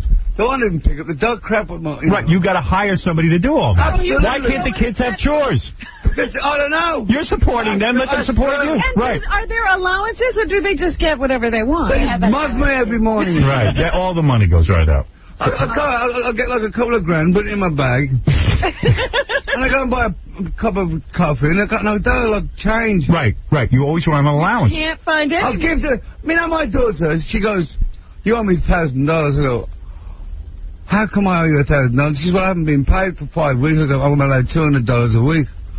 I go, well, where did you go last weekend? She said, I went down to the shopping mall. I said, well, what did you buy? She said, I bought a top.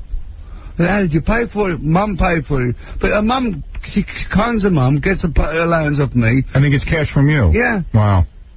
Man can get resentful. You got to be careful. Ozzy, when you walk in, do you feel like you're a hero? Do they? No, not in the slice. I feel like I'm the slave. Wouldn't you like to feel elevated? I'd like to go. They don't like my music. I heard at one concert. At one point, they don't even like the kid. You like it, right, Jack? Yeah. You know, my dressing room's like a hairdressing salon. I'll have to get changed outside on the boardwalk. I heard at one concert that Sharon walked out in the middle of the concert and asked you for money. Is that true?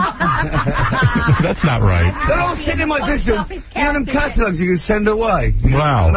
Looking at catalogs in your dressing room. Hey, no wonder you're working. Now, speaking of work, very exciting. You're here to announce Ozfest again. Everybody loves Ozfest. That's one of the great tours. And you have to go because your money is rapidly going out the window. Everybody now understands that they have to support Ozfest, too. They're thinking to change the name to Jackfest, actually. Why not? Change the name. But Ozfest, the first date is going to be July 2nd. In Palm Beach, Florida. Oh. This is where Ozzy will take the kids. Well, at least they booked him some nice locations. Yeah, that's right. It's in Palm Beach. The kids can really spend money out there. They start in a really nice place. They end up in sort of Siberia or something. Yeah. Yes, I'm going to do so. So will the kids travel with you? Will Sharon travel with you on the road? The dogs, the crap, everything comes with it. Everything goes with you. If the house had wheels, that'd come as well. So isn't that very expensive, Sharon? I mean, as a businesswoman, you know, to travel with the kids and the wife and the house and everything. You know, it's to go on the road to get away from it all, you know. Yeah, right. Aren't you supposed to go away? But everyone goes with you. The whole lot, the neighbours, everybody. Pat Boone's in there with you. Is that true? Everybody just travels together? Yeah, no, the kids have their own tour bus, and Ozzy and I travel separate from the kids. Wow. Now, why is that? For about a week. What? Did you actually make money on this? No. No, I mean, really? I know. Yeah, I mean, that's unbelievable. And I don't get stoned anymore, either, you know. Right. What good is that? I just started drinking myself.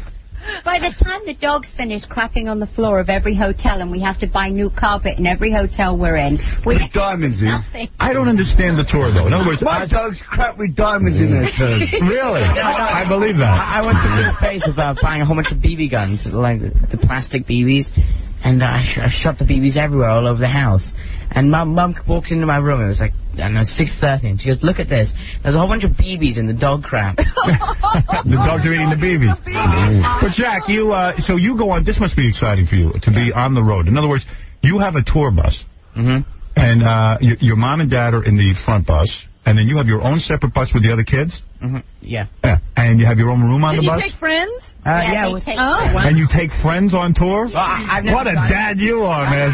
What a sucker. Unbelievable. I've never brought a friend out. Be honest, is the reason for this because no one trusts Ozzy to be on the road by himself? No, I think that's what's going on. But Ozzy come back. Chicks coming, I do get tempted at the gigs. You do. Before they stop the dubs. Excuse me. You always end up, he always does this, Howard.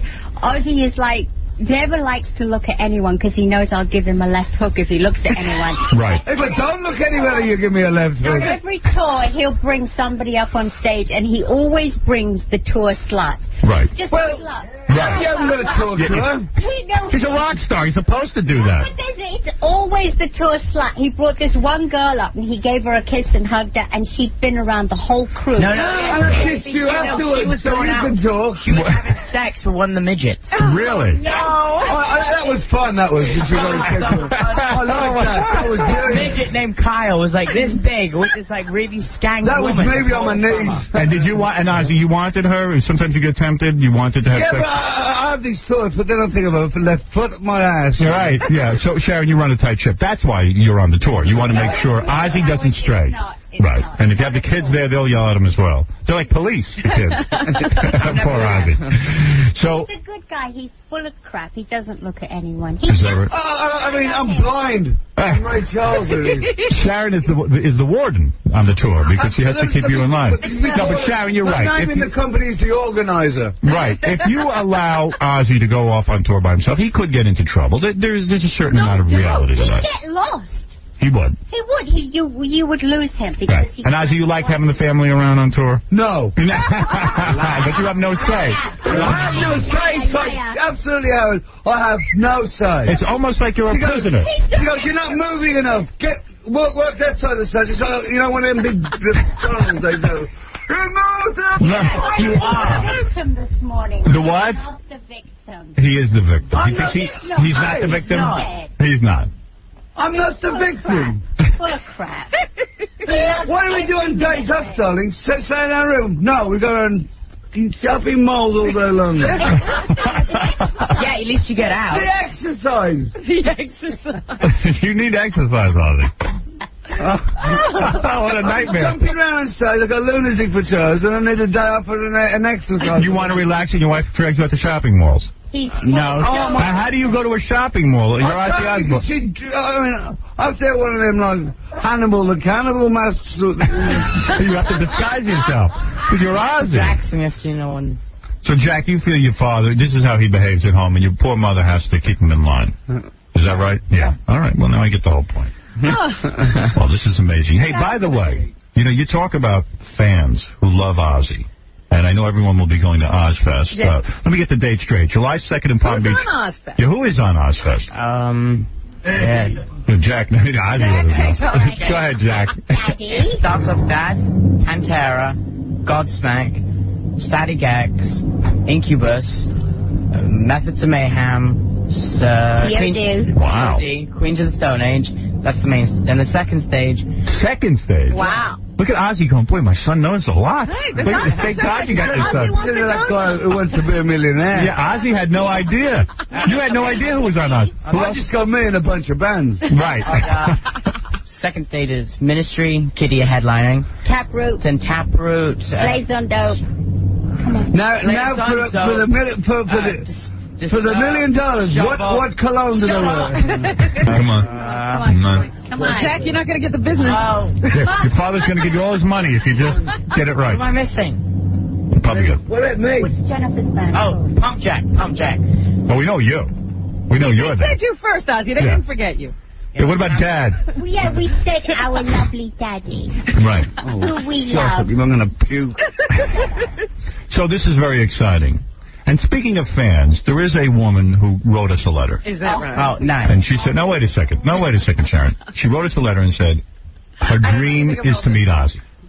A dream. And this is good for your kid to see, believe me. It's good for Sharon to see. Let it be a warning to everybody. Let her see how women worship us. And I like to grant people... No.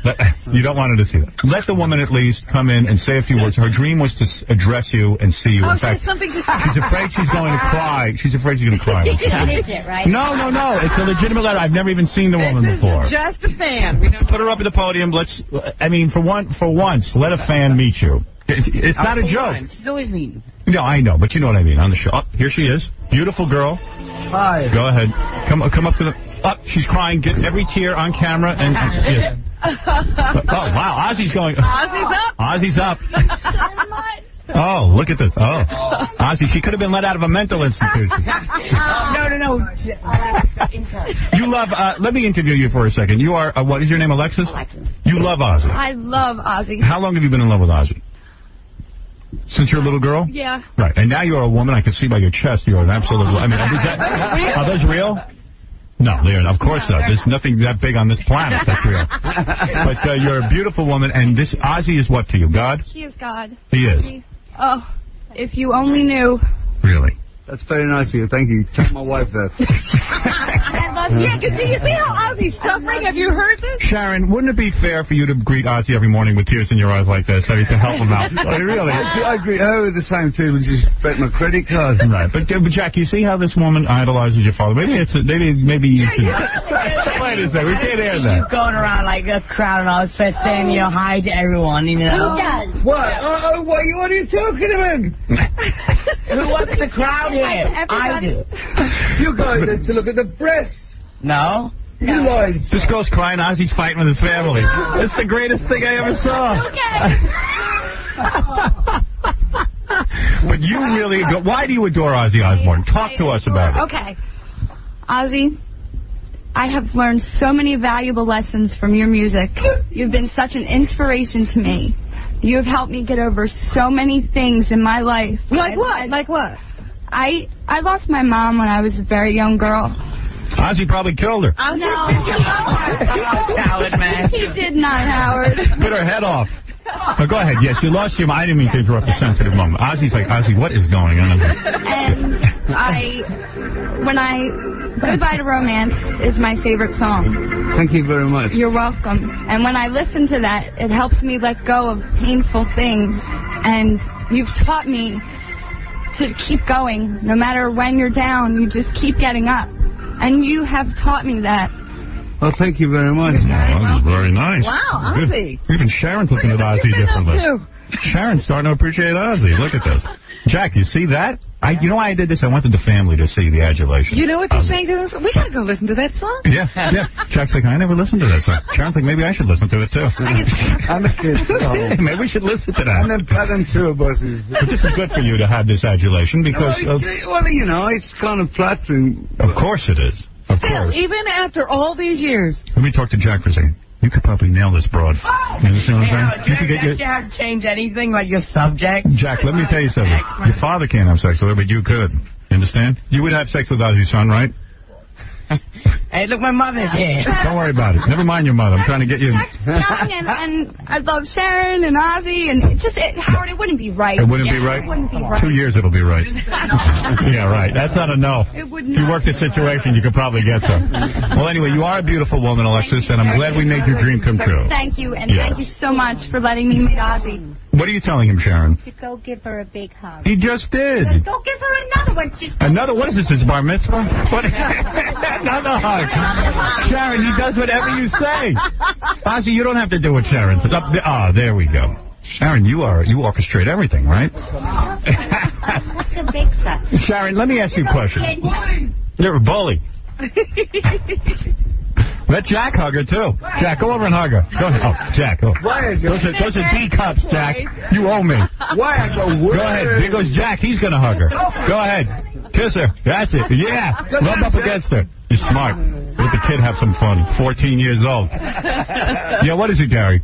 Ganji was talking to this girl earlier, and she's so Ozzy obsessed that when she needs advice, she asks Ozzy and then imagines what Ozzy would say and follows the She advice. has imaginary conversations with You him. do, huh? I do. Well, Ozzy has imaginary conversations with Ozzy, too. No, but really, like, what do you do? Like, what do you ask Ozzy? If I'm upset or something, not that I ask him things, but Right. if I'm upset, I can just talk to him, yes. And what do you say? Like, you say, Ozzy... Hey, I'm having a really bad day, and... And what does Ozzy say back to you?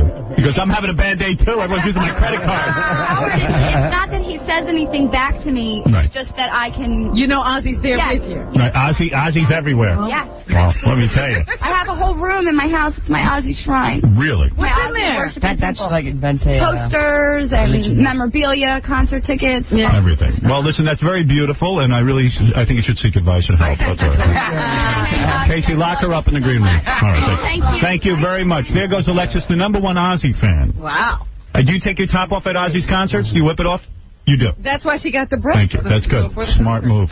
Well, I got to get to Ozfest just to see her naked. That's why I'm going. At Ozfest, there is a lot of sexual activity. Absolutely. There is. I mean, it's a good place to pick up girls, I think. And plenty of other things as well. Yeah, pick up just about anything on the planet. Ozzy's keeping the population going. By the way, on July 23rd, the Ozfest comes to PNC Bank Arts Center in New Jersey. No.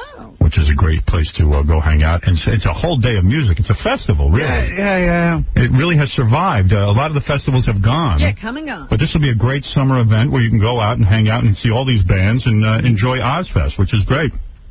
And let me tell you that Alexis... Just realize when you're watching Ozzy back in the back, Sharon's reading the catalogs in the dressing room. While Ozzy will be working, Sharon's going through catalogs with the kids. Shopping trolleys in the shopping cart. And Sharon, just to talk business for a second, I had on the Smashing Pumpkins, Billy Corgan, the other day. You know what? Look, you just couldn't resist. Yeah, well, no, you were managing Smashing Pumpkins, a great band. For about a week, wasn't it? Right. And now you guys are in court suing each other?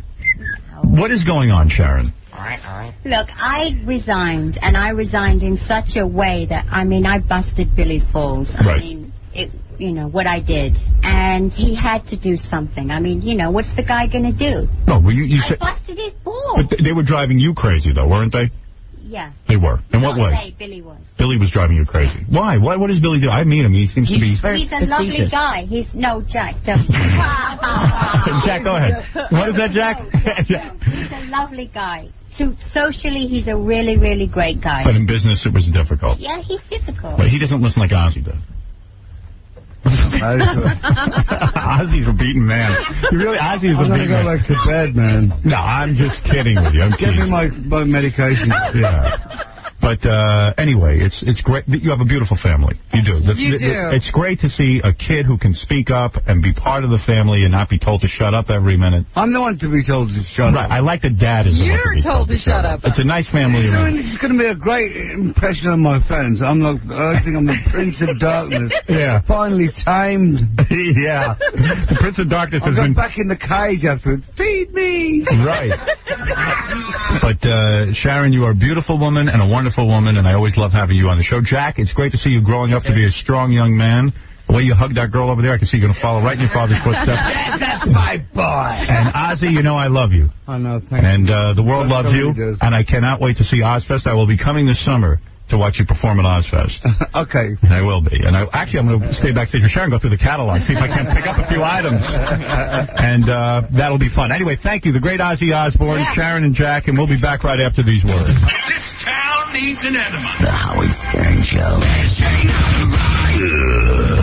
Radio, an empire of the air, very powerful medium with great potential to enrich our lives, to educate us, to bring us culture, because it had that personal, intimate dimension. The Howard Stern Show. Oh, come on already. How ridiculous. Hey now. Hey now. Yeah, now. I mean, hey now. Hey now. Hey now. Hey now. Hey now. All right, so. Hey now. Where were we? Hey now. What are we doing? Oh, in a couple of minutes we'll meet the Goo Goo Dolls. Okay. Coming up in a couple of weeks, Matthew McConaughey, David Arquette, the Backstreet Boys, David Duchovny. McConaughey. Yes, David McConaughey. Stone Temple Pilots, Amy Irving, a new contest, Winfred's Kawasaki. So many things. How old is that Kawasaki? It's a new Kawasaki, but by the time we get to it, it'll be old. There's so much I want to get to, but Ozzy was so fascinating with that family. I know. You know what? I wanted to come in there and discuss something with you in a psychological vein. Which would be what? I don't want to discuss it on the air. Well, I'll tell you one thing. Ozzy and the family should have their own show. Man. Some TV show or something. Something. A camera should be on them at all times. At all times. And that kid's good to the mold. It's fantastic. And Ozzy has very healthy children, and I'll tell you why. Because he allows them the freedom to be people. Now, I know that's shocking. Did he do that on purpose, or was it a byproduct of... I don't know. Situation? I don't know. Either he's a genius at child rearing and should write a book, or it's just happening because he doesn't know what's going on. But in any case, he allows the kids, and I've met all of his children. They're beautiful kids. Yeah, he's allowed all of the kids to have sort of their own life and their own opinions. And very bright, very personable. Yeah, and they're allowed to, talk like real people. I admire that. Personalities. They're not obnoxious. There's some people who have these bratty, loud kids. His kids are great. Yeah, they are. They are. And Sharon's a doll. I mean, they got a great wife there, and it's just a great family. They seem to have a lot of fun. Yeah. But then I always thought that about your family, so. Yeah, I did too. And then I was just reading, somebody handed me something on the internet that says now I'm madly in love with Robin Givens. What? Who I do, by the way, who I've gone to dinner with, and even... What are you saying? I don't understand what you're saying, even. It says here that my new love is Robin Givens, and I call her 10 times a day. Oh, and that really? I was caught... What was I caught doing? Let's see. You were caught. Well, not caught. I was spotted in a passionate embrace with her. Really? And he's obsessed with her, it says. He calls her 10 times a day. How would they know this? They say I've been on a very public babe hunt since my split with my wife. Where's all this from? Yeah. I thought I was with Angie Everhart all the time. But where's this from? Wow. This is from MSNBC's website. Really? Yeah, because they called my... I meant to tell you this. They called my agent yesterday saying, hey, we're going... Unless you respond to us, we're going with a story that says that you're in love with Robin Givens. So I said, I'm not calling him back. Let him print it. I don't care. The only thing I don't like is that it upsets my kids that, I'm with a different babe every week, making love to them and in love with them.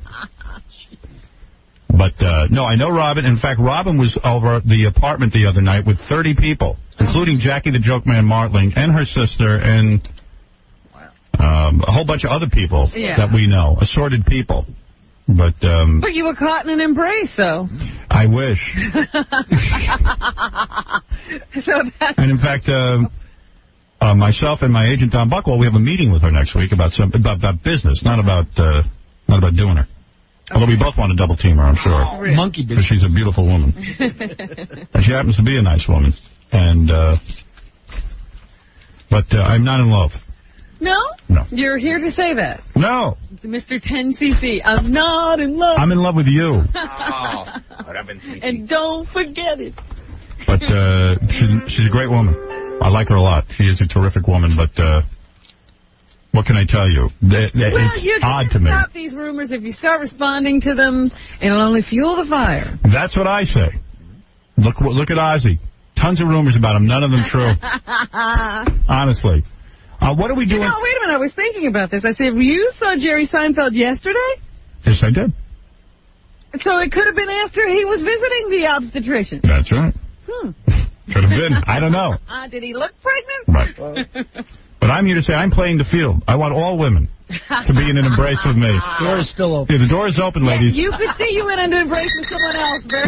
I would like to embrace Robin Givens, Angie Everhart, and any other woman that wants to embrace me. Quickly, get on the phone. You can be caught at any time. That's right. Embracing somebody shortly. Quickly embrace me. Don't you? Otherwise, you'll miss out on the lottery. That is me. I'm so wonderful. Dave, you're on the air. Hey, Son of the Beach was awesome. Wasn't that a great show last night? In the Ghetto. Have you seen all the episodes? I've seen, I think, the first and then yesterday's. I missed the middle one. You're on a speakerphone. It's hard to hear you. My finger's shaped like the bird. Is it? Yeah. Yeah, it was a great episode last night. I hope the ratings are held up and they're good because they'll order more episodes. Yeah. Hey, Mancow got kicked off the air here. Where are you? Yeah, I'm in Phoenix. He gets kicked off the air everywhere. He sucks. He's gone like Stuttering John's hairline. Yeah, well. Stuttering John's hairline has a problem? Stuttering John's hairline actually is quite strong, but bad analogy. Queer, though. Yep. Hey, I'm glad you enjoyed the show. Yeah, Stuttering John's an ass. Right. All right. That's Stuttering John. Right. His thick booty.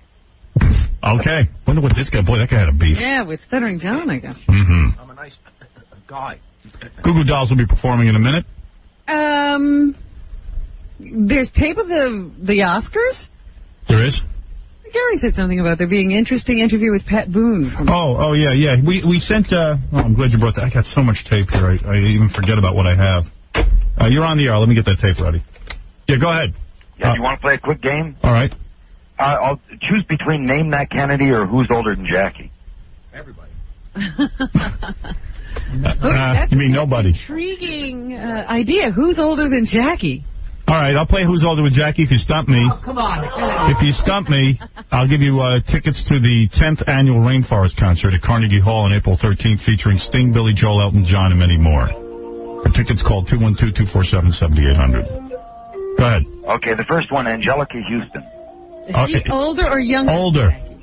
Okay, you're saying Angelica is older than Jackie? Yes. No, Angelica Houston is younger. How old is she? 48. Jesus. Jackie. Man, I already lost. You got Rainforest tickets. All right. You couldn't miss one? All right. No, I can't miss one. All right. You want to play now for a trip for two to attend WWF's WrestleMania? Where's that? In Anaheim, California. They send you. They send you. Yeah, the thing is, though, remember, I don't accept prizes. Well, where do you live? I'm on the West Coast. Oh, you don't want prizes? No. All right, good. I don't want to give you the prize anyway. All right, go ahead. I always appreciate the offer, though. All right, go ahead. You want Samuel L. Jackson? He would be, you know what? He's younger. No, I'm going to say older. All right. Because I saw him in a movie just recently, and he had a big gray beard and everything. But they painted it. I say he's older. Okay. No, Samuel L. Jackson's younger. See? By about 10 months. How old is Samuel L. Jackson? He's 52, but about 10 months younger than Jackie. Oh, but Jackie's only 50. Get out of here. How old is Jackie? 59. No, Jackie, how old are you? Seriously? She's eligible to retire. You're 52? I just turned 52. Oh, so Jackie's 52. So what year is it? What's the birthday? Well, it's 10 months younger. That's all I wrote down. All right. Go ahead. I'll trust you on that one. Okay. Go ahead. Billy Crystal. He's got to be younger than Jackie, don't you think? But they were around at the same time. I think he's older. Yeah, Billy Crystal is older than Jackie. Darn, poor Billy. See, Bob Hope isn't the only one. Poor Billy. All right, give me another one. I got a prize for you. Yeah, Gary Shandling. Oh, he's older. Older. Right? Gary Shandling looks horrible. Wow. He's got to get some work done. He looks worse than Annette Bening. Right. Yeah, but Jackie's older than Gary. Really? Oh. Wow. How old is Gary Shandling? He's 50. Wow. Man. This is a good game. Hey, now. Please. He's 50? Yep. You feeling bad? He looks like he hasn't gotten out of his chair in 10 years. Yeah, I don't think he exercises. Jesus. Go ahead. Priscilla Presley. Younger. Actually, you're saying Priscilla Presley's younger older. than Jackie? I say she's younger than Jackie. She's older. She's 53. She's older. Not much. One person in the world is older than Wow. Jackie. All right, go ahead. One last one. Okay, last one, Eric Estrada. Eric Estrada is older than Jackie. Older. Younger. He's younger. I know. Everybody's younger than Jackie. He's only 51. Punch is younger than Jackie. All right, thank you. Okay, You want the tickets or no? You don't want a prize? No, thank you. Okay. Here's a guy who doesn't want a prize. Well, Just first, likes to play with Jackie. Give me the prize. it's like to screw with Jackie's head. Yeah. I admire that. I can't help it. Call that. I like that one. Hey, everyone told me Tyra Banks was really weird. They did this TV show before the Oscars. Yeah, the people on the runway kind of thing. Mm-hmm. Listen to this. What the weird thing is that people are saying is that she tries to act black. Yes. I'm standing here with Miss Lovely Cameron Diaz, co-star, one of the most talked about films this year, being John Malkovich.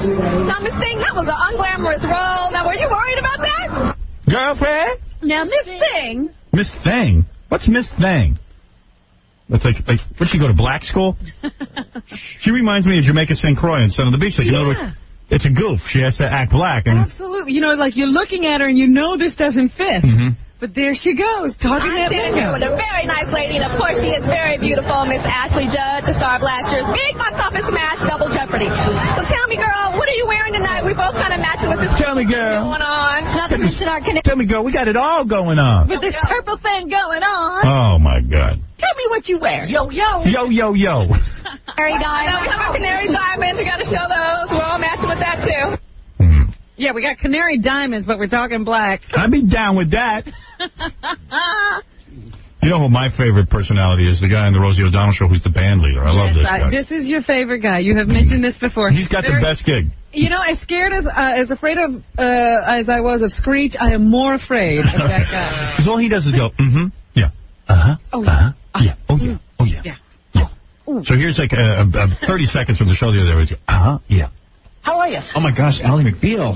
Last night. Hello? Shock. Could we have used a little warning? Wouldn't you think? They didn't promo it like that all week. They didn't say Billy dies Monday night. Unreal. I thought they would drag it out until sweeps in May. Yeah. He got sick. He was in the hospital. Right. Big production numbers in the hospital. Exactly. Dies, goes to heaven. Big production number. Something, yeah. Nothing. Boom. Dead. It's not going to be the same. And how nice I love that when guy. she said to Georgia that he said, tell Georgia I love her. That was really something. That was nice. Yeah, very generous. It was very sad, though. Wild. Wow. Yeah, something. Yeah, wow. Wow. Don't you think? Don't you think? Do you think? Yeah. Wow. Ooh. God. Wow. I dig that guy. I got to meet that guy. Well, let's have him on the show. We got to get him on the show. I know Rosie won't do the show, but got to get him.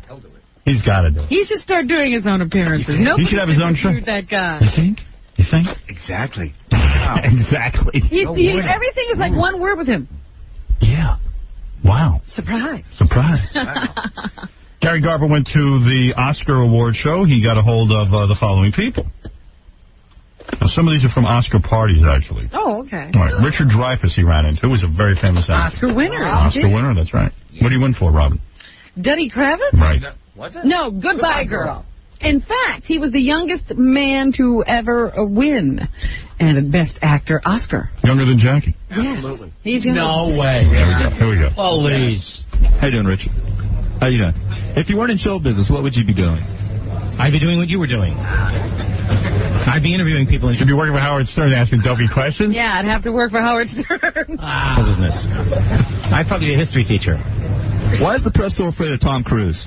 The press is afraid of Tom Cruise? Why are they? I didn't know that they were. Do you think that... Anything to you? Not to me. Or to your family or anything like that? Well, then, it's up to you. Do you think that Charlie Sheen should have shown some class and turned down the place vacated by Michael J. Fox on Spin City? Why would that have been class? I think that probably has nothing to do with class. I think it's a very good thing, and I'm actually looking forward to seeing him play the role. Would you ever do a love scene with an underage actor or actress? Human or cat? It depends on the script.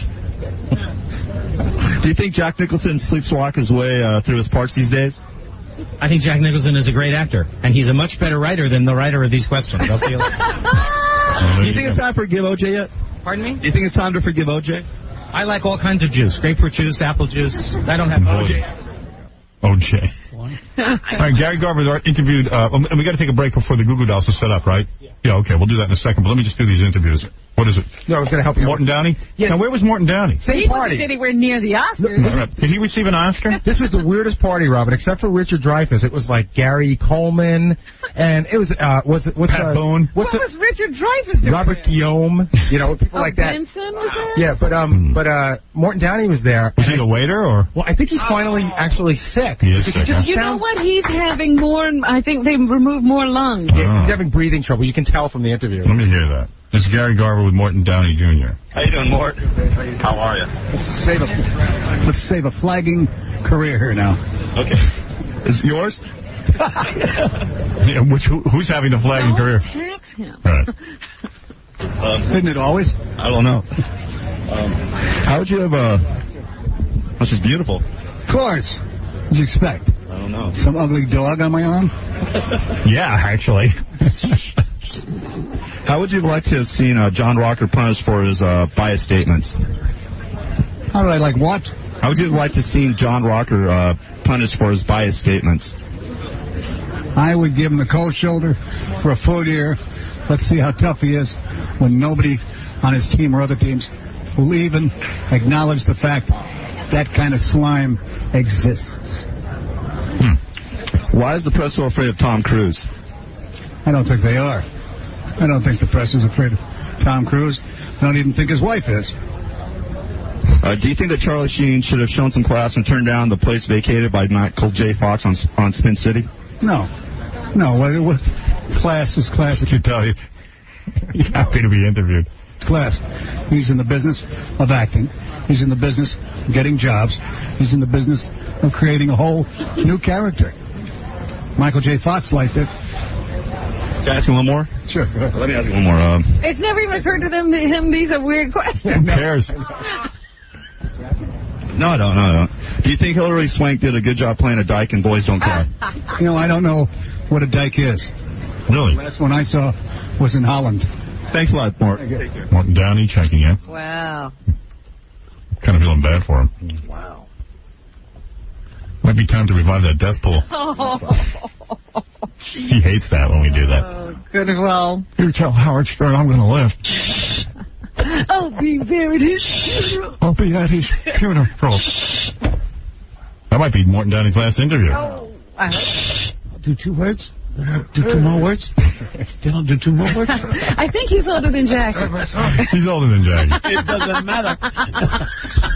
All right, Gary Garver ran into Peter Boyle, who played Frankenstein. In that movie, Young Frankenstein. Right. Now, he's in the middle of a question. The interview wasn't that interesting, but this is the very end of the interview. Okay. And you know he's in a new TV show. Yes. What, Everybody Loves Raymond? Yeah. I think that David Spade gets no respect in this town.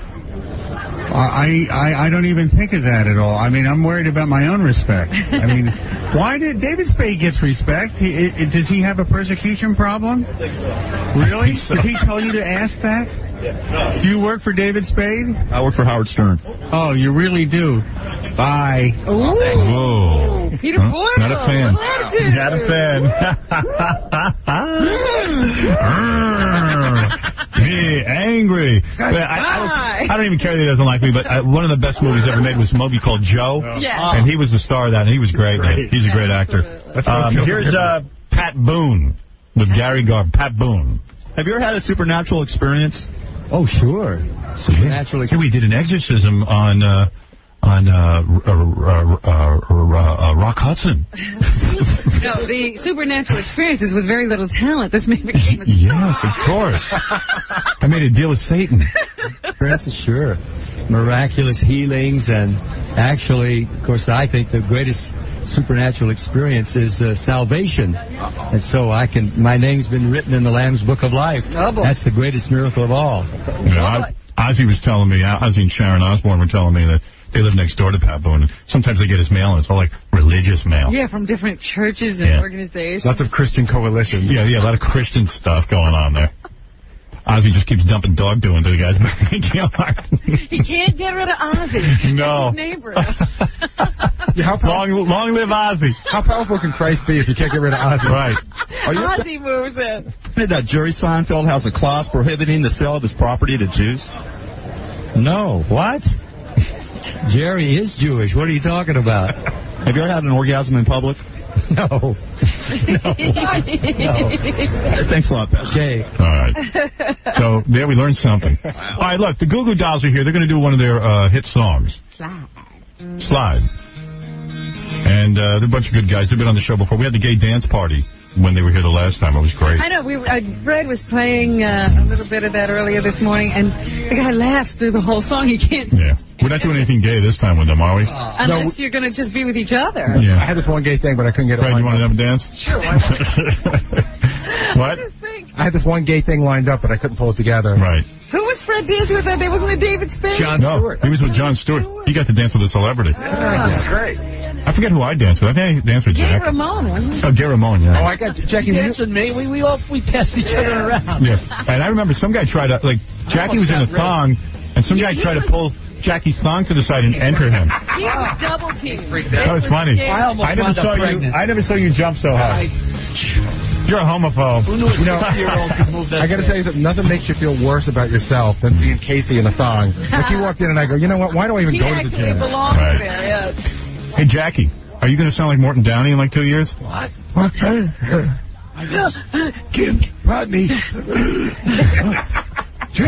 It might be time to interview Morton Downey again. You know what? We should try to get him on the phone. Yeah, we might. Not a problem. Like soon. Like now. In half an hour. We got to bump the Goo Goo Dolls. The number never changes, and he never says no. All right, Goo Goo Dolls next. Stern Show. Hi, this is Randy Quaid, and you're listening to a man who farts when he's bored. Howard Stern. Yeah, I love that Randy Quaid and that kooky wife of his. Beautiful. What was her name? I forget. Hey, Eva. Evie. Well, never mind that, Robin. Sitting here are the very good-looking band, the Goo Goo Dolls, with Johnny, Mike, and Robbie. Hello, how are you? It's good to see you again, guys. Yeah, last time we were here, Jon Stewart, you know, he had He's in a military outfit. Yeah. Well, I had said on the air that that song that you guys played made me feel sort of gay. We had a gay song, we had a gay dance party, and it was great. And you guys were great sports about it. But you got it all out in the open. It's out of your system now. It is. Now you're here and you're just playing your music like regular guys. Yeah, there's no dancing. I kind of miss the gay dancing, quite frankly. Come on, drop them and go. This album. This album. Well, I do, but you don't want to see it. Oh. This album that you put out, the Dizzy Up the Girl. Yeah. Is one of the biggest selling albums of all time, isn't it? I mean, What it's got does it mean? 29 million copies. Is that true? No. How many copies have you sold? Like 3 million. No, but I mean, the single was some sort of record-breaking. Yeah. You know what I'm talking about? You know what? They have BDS is a way you can tell how many times the song has been played. And I think the song Slide was the first song in the history of BDS to have, like, I don't know, a couple of million detections. It's just played round the clock on every station. It kind of appeals to every format. I know, like stations like ours will play it, and then the top 40 stations will play it, soft rock stations will play it. So it's almost like it's one of the most played singles everywhere, right? Yeah, it's created some pretty bizarre double bills along the way. What do you mean? Like, who do you end up with? We opened up for Korn one time, and I've never had so many shoes thrown at me in my life. Right. That was a good one. And then 3 weeks later, we were opening for NSYNC somewhere. Yeah, it was right. It was weird. Getting smaller shoes thrown at us. Right, little tiny baby shoes. Yeah, them little girly sneakers with the big platforms on them. Those really hurt. Well, are you guys not at the point where you can have your own show, where you have to open up for other bands? Sometimes, like we were just in Africa. We just opened for Lenny Kravitz, and right. And how'd that go? Anybody throw sandals at you or moccasins? Someone threw a bottle of urine at us. Really? Just one. That's very not bad. That's disgusking. Well, we could have gotten carjacked, Yeah, but doesn't that upset you seriously? I mean, I would think in Africa the shrunken heads would be thrown at you. You know what I mean? Yeah, we were throwing bones at us. They were taking the bones out of their nose and throwing them. Is it exciting to go? Yeah, I like a woman with the plates in her lips. Well, those plates can hurt. Those plates, they throw them like frisbees. So you're telling me you went to Africa and you opened up for Lenny Kravitz? Yes. And what is part of Africa? Yeah. Oh, it was just South Africa. It wasn't like real Africa. Oh, South Africa's America. Yeah. You know what I mean? Well, they tell you, get all these shots. So I got a couple of shots, and then it was like, Jesus, it's like way safer here than Mexico. It's like Connecticut. You had to go to the doctor and receive shots just to perform in Africa. Is the money so great in South Africa that it's worth taking that long trip? I don't think we made a lot of money. It's just that we never played there, and so you just want people to see you. And he plays in front of a zillion people there. So in other words, the idea is to get your music out to the people of South Africa. Maybe they'll buy your records. It's planting the seeds for your next album. Maybe, yeah. Although I'm in no hurry to go back. Right. It was not fun. You didn't have fun? Not fun. You didn't get laid over there? No. It was the whole country was on ecstasy the whole time. So really? Yeah. So it was a little weird because you guys are on ecstasy or the whole country? No. The entire everyone under 40 in that country is on ecstasy. Is that true? Yeah. You mean the drug ecstasy? Yeah, totally. You're not kidding? No, I'm not kidding. It's very weird, Really? Everyone you run into is on ecstasy? Yeah, and they stay up till like 7 in the morning listening to that music. The white people, music. The white people and the black people are on ecstasy in South Africa?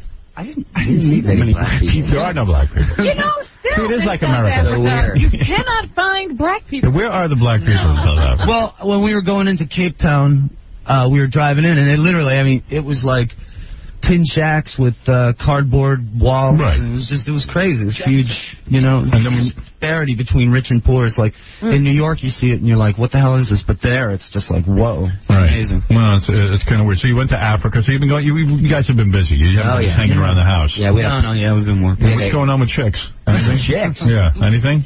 Anybody getting laid or? Well, yeah. I mean, No, I mean, like part of life, yeah. Like I talked to Mark from Sugar Ray, he's always getting laid. Fred from Limp Bizkit, constantly getting laid. Yeah. Kid Rock with a different floozy every Fred night. from Limp Bizkit has now become the ambassador. It seems like he has to sleep with everyone. Yeah. Yeah. He literally... he represents rock and roll. He does. You guys do any famous... Are you at the point where you're doing famous women? No, it's hard to believe. I mean, yeah, but I mean, Johnny, you're a good-looking guy. There's no question about it. I find you very attractive. Really? Come on over. Listen, I was thinking his voice. He's still maybe you could sit on my lap while I'm doing No, this. really, you're a good-looking man. I mean, the band's a nice band. They got good-looking guys. Why not get laid a little bit? Well, because I'm still married. I'm getting divorced, but you are getting divorced. Yeah. Oh, no kidding. When did they? I don't know. But around the same. Can't you guys hold a marriage together? I don't understand. I don't know. Come on. How long has he been married? How long were you married? I was married for 6 years. 6 years. 6 long years. And I mean, what she's happened? still super cool. She's my best friend. Really? I swear, I'm not just saying. You know how everybody like. I love how all the guys say that as they're leaving. You're my best friend. No, it's like It's marriage like a was mutual thing. What happened? Marriage wasn't working for you, but you love your wife. I love her to death. I just, it's just we. You want to be with other women? No, we just became like brother and sister. I see. It was no right now, romantic. I don't feel like being with other women. Just. That's why I'm here with you. So you haven't worked anything out with the lawyer yet, I get it. It's still very painful. Still too painful for you to be with other women, right? Yeah, you're in too much emotional pain. I don't. Well, yeah. Well, no, not emotional pain. And when did you know it was over? I mean, was it a year into the marriage that they became best friends, or was it 5 years? It was about 5 years. 5 years. Was it that you became so famous that women were throwing themselves at you? No, it had nothing to do with this. Was your wife? I never cheated on her. I never played around, never cheated on her. When you were on tour, though, and the women would come on to you, you didn't care. Was your wife a very beautiful woman? I imagine you were the model. She's gorgeous. Was she a How model? did she turn into a sister? Right. No, we just sort of. Can I bang your wife? Oh. Do you want to? No. Yeah, I'll take her. Can I bang? Maybe that's what we need. Maybe you can bang my wife, I'll bang your wife. How's that? That's fine. All right. So you didn't have any kids or anything. It's not that complicated, right? So maybe that's a good thing. That it's cool. She's in college. Young? She's going to be a school teacher. She is. Well, that was one of the nice things about doing this was I could help her with school and stuff, Oh, I bet you're going to help her with way more than school when she gets done with you. Yeah, she's going to be some teacher. She's going to own a school. I know. Dude, She's going to have her own school. That's okay. I'd buy her own school. All that Goo Goo Dolls money right in her pocket. That's okay. Well, why not?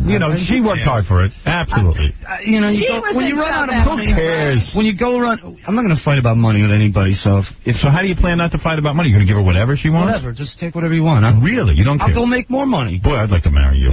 He's young yet. You're a hell of a cat. We're digressing here. Right. Well, to our last visit. You'll find though when you become single, they'll have you in the newspaper every day with a different woman. That's much to my amazement. But it won't bother him. Are you getting a lot of? Well, yes. I mean, one day it was Angie Everhart. Now I'm linked to Robin Givens. What? Oh, Robin Givens. Robin Givens, I'm linked to. She went out with Mike Tyson. She was married to him. She was married to him. Yeah. More than, She was married to him. She is a friend of mine, though. She's done the show, and she's been over to my place. But you guys are just friends. We're friends. We are friends. I would be afraid to have sex with someone that has sex with Mike Tyson. Mike Why? comes back. I don't know, because he's like the missing link. You said that. Yeah. Just that's what you say. Mike is reading the paper or wherever that's from. Right, and he comes after me. Yeah. She's probably like, hey, you have, I don't want to. You never saw You're down on Barbara Walters. Can you imagine if you never saw Mike Tyson? He's like, I'm going to come over and kick your ass. Yeah, right, yeah. You're like, oh, yeah, come over right now. Very scary. Right, but nevertheless, no, great woman and a friend. Yeah. But I have a lot of women friends. But to see people give you crap for that. Yeah, I know. Because, I mean, I like women. I like hanging out with women. I mean, the worst thing in the world is going to a party where there's 12 guys standing around drinking beer. Right. You know? You want to hang out with a woman? It's a sausage hang. I'm not, the sausage hang. Yeah, you guys write sensitive songs, but let's face it, you don't want to be hanging around with a bunch of guys in their sausage. No. Right. No. Now, imagine you're going to write a lot of songs now about your breakup. We're going to be hearing a lot. Is that going to fuel a whole album? I think we got a whole new album in you. I'm just, you know what? I love my wife, and I don't want to embarrass her or anything. So. Right, but you might write songs about, oh my God, I'm so sorry. I am sorry, but. Yeah. Here is Taryn. He's from South Africa. Wants to say hello to you. He's from South Africa. That's right. Yes, Taryn. Hey, Digger. Hey. Hi. What's happening? Nothing. Hi, Robin. Hi, Howardson. Hi, the Goo Goo Dolls. I think you guys are great. Oh, thank you. Thank you. Funny, you guys. Well, would you like to hear the guys perform Slide? Yes. And I'll play your new single as well. And I mean, you guys have tons of hits on this. I mean, look at this album. They have worked this album. Yeah, listen to this. Here's some of the. 4 people are dead. Well, that's not it. Oh, now forget that one. That's Iris. That's the Iris. That's Iris. Yeah. I mean, you just hear that couple of notes and you know that song. And then this song was certainly a hit for you. Hold on, I'll cue it right up. That worked. Yeah, Black Balloon. Black Balloon. Black Balloon.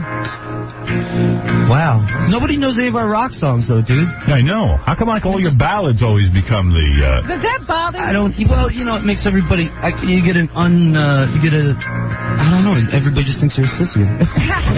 Everyone wants to kick your ass. You know, I saw them on VH1, and Johnny was sitting there going, you know, we're so misunderstood. Yeah, hey, come on, what about our hard songs? I say, what do you care as long as they like some of your songs? Exactly. We've spent a lot of years like deafening secretaries. But does the record company now say you have to write sensitive songs? No, they never tell you what to do. They never tell us what to do. Sugar Ray has a lot of hard driving great music. Yeah. And their ballads always become the hits. Yeah. And we toured with those guys all last summer. Yeah, and they're like, well, when you guys go on tour and you start playing really, loud metal kind of songs, does the audience freak out? They get a little weird. Yeah. I mean, because of the songs that have become popular and real mainstream, it's like the first 20 rows of the crowd are, like 14-year-old girls. Right, who are waiting for you to do sensitive songs. Right, and then, you come out and, there's a big wall of amps and a lot of noise. Yeah, and kids are all deaf. They're just waiting. Right. They just wait. They're waiting for the right song. Yeah. So do a little bit of Slide for us, just because. Do this song for us, because it is such a huge hit. People like hearing it. Okay. All right, here we go. Play the whole thing? Yeah, play the whole thing, of course. There's Goo Goo Dolls. I'm not going to sing. You sing. Very nice. That's beautiful. Hey, you guys seem very tight. Like, are you guys like old friends or something? John and I? Yeah. Yeah, about 15 years. 15 years. Yeah, the band's been together about 13. And what do you do? Do you write these songs? Do you write them together? No, John writes what he sings, and I write what I sing. And oh, really? You're not sick of each other yet? I hate his guts sometimes, but... But it works out. I'm a way bigger prick than he is. Yeah, we should mention that Mike is back there on the drums. I don't even know if Mike has a microphone. I don't think he does. That's what Ozzy Osbourne was telling his son. He's don't become the drummer. You don't get a microphone. That's right. So you I just said he didn't have a mic. I know I'm wrong. Yeah. So anyway, so you guys are tight and you're old friends. I could see that there's sort of a chemistry between the two of you when you perform. A lot of people think Robbie looks like Ozzy. Yeah, a little bit. And I met him last night, and I told him that, and it was one of the greatest thrills of my life. I think all my friends who are old friends who are 37 and laying on their parents' driveways working on their Novas would be really excited to know that I actually got to hang with Ozzy. And what happened with you guys? You were in some kind of plane crash or something? Yeah. And ever since then you found God. You have become very religious. Is that true? Yes. It is true. No, what plane crash were you in? God's always there, always been there, but what is it like to be in a plane crash? What do you mean? Do you sit there? Do you have the little beeper button? What kind of plane were you in? I guess I could say, you know what? I looked this up in the dictionary because we do a lot of radio. F-U-G, fug. Right. It means it's a stuffy, smelly room, which is basically you can be in a fugged up room. Right. Right. That's fine to say. Okay, so fine. This is what it's like being in a plane crash.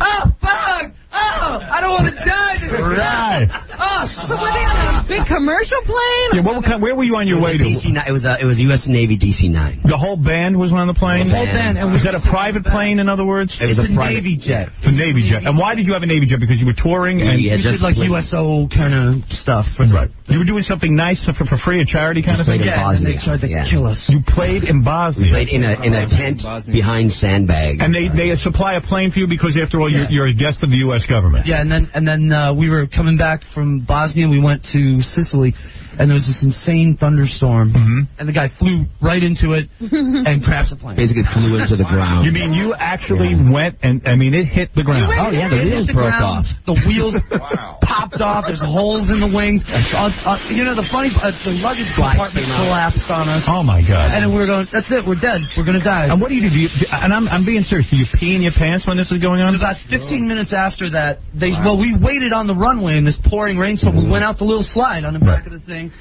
Yeah, we ran around the plane. The Sicilian police were like, well, we're getting to you. Yeah, they're right there. So we're like standing there for in Italy they have that. So the Keystone cops of Italy come over and load us into this ambulance and take us to the hospital, which is closed. Right. There's no one there. They're knocking on the door. Were you injured? Were you bleeding? Were you? Everybody was okay. But then we were standing there, and we had stayed in a General's hotel the night before, so I stole all the liquor out of the minibar. The General's. But I want to understand something, because this is amazing. This is a scary thing. Most people would just freak out even hearing about it.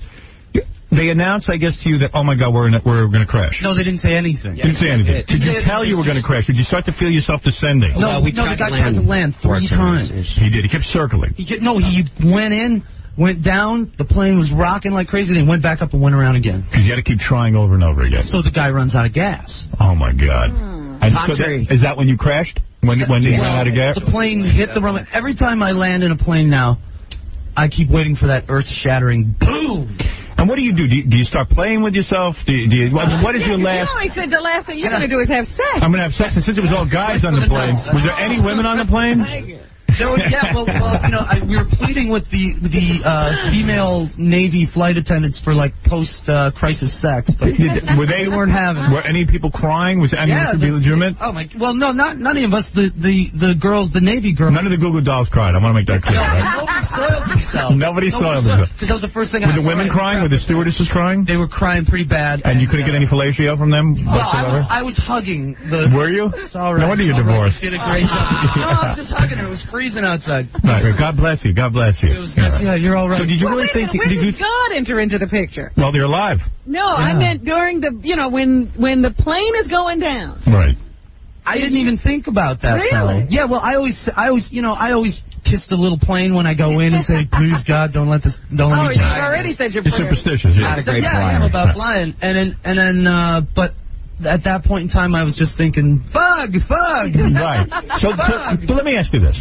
As it's going down, did you start to think, what did you think about your family? Did you think about... Your life, anything? What did you think about? And any did you, reflection? And you really thought there was no puking, nothing? No, you can't see anything, right? It's just like dark, and all of a sudden, bang. You say I'm going to live differently if I survive?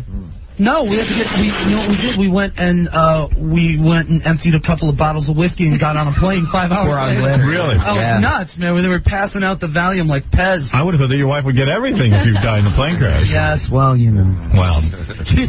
Unbelievable. So now the new by the way, the new single is called Broadway from the Goo Goo Dolls. Yeah. And what does that mean, Broadway? That's the neighborhood I grew up in Buffalo. I lived on Broadway, and so it's not Broadway like here in New York. Right. No, it's about Buffalo. Buffalo, upstate New York. Buffalo? Yeah, I have. What have you done there? I got arrested there. Yeah, you were trying to stay out of jail. Yeah. What did you get arrested for? Well, I was in college and we were driving up to Buffalo. My friend was on speed and was doing 150 miles an hour or something like that. And then the Buffalo cops, oh, you New Yorkers. That's what they're from New York, too. You New Yorkers. Buffalo's in New York. They left me and a buddy on the side of the road, and they hauled off my 2 friends. No kidding. And took them to some, like, Andy and Mayberry courthouse. Yeah, they're tough, man. And it was tough. It was tough. And they were very hard. Yeah, and they took all our money. And in Buffalo, or was this out on the highway? Out on the highway. They took all our money, and we had to drive back, and to get gas money, we had to panhandle at Howard Johnson's. I swear to God. You got to have those experiences. Yeah, they bring you to a guy's house. He's the judge, and he goes, okay, give us all your money. Yeah, that was probably like Rome, New York, or somewhere. Some weird. But this didn't all happen in like 3.5 feet of snow or something. No. At least there was no snow. Okay, so it was very nice. That generally figures into the Let me play a little of this Broadway, see if I understand what you're trying to say. See what's going on here. See if I can figure it out. Company? Or you guys do? I think they said, yeah, we'll go with that one. We'll go with that one. You don't care where they go, as long as they get your songs out there. As long as they get them on the radio. Yeah. Because this is a softer song, too. They will not release your harder songs as singles, will they? It's sort of a rock song. No, yeah, this rocks, but I'm saying that you guys have a much harder sound on some of your songs, right? A lot of it, yeah. So you said to them, hey, why don't you release some of my harder stuff? They tried that. Didn't want. Yeah, this is how people accept you this way. It can be played in so many places. Right. I mean, this gets played a lot. You remember like the Replacements and Who's to Do and all those bands? Yeah. Nobody else does, but you do. I sure do. and like all those bands, like I'm from that headset when we're putting an album together. It's like you gotta have a slow dance on record, you know. Right. So you gotta balance it out. You know? It's like, I agree. If it's all one thing, it gets a little monotonous. Yeah, you hear a lot of that. Right. It's become really singles driven. I'm looking for that record. Yeah, but it's a whole thing. Except all that crazy dancing. Well, you guys are good guys, man. I always like when you come in. I'm glad you survived the plane crash. Yeah. Let's see if you survive your wife's lawyer. Make it sound like it's nothing. I want to be in a plane crash. Yeah, you know, I want to go on a plane crash. It's something. They're going to open that ride at Universal next time you guys are in L.A. Yeah, be in a plane crash. Right.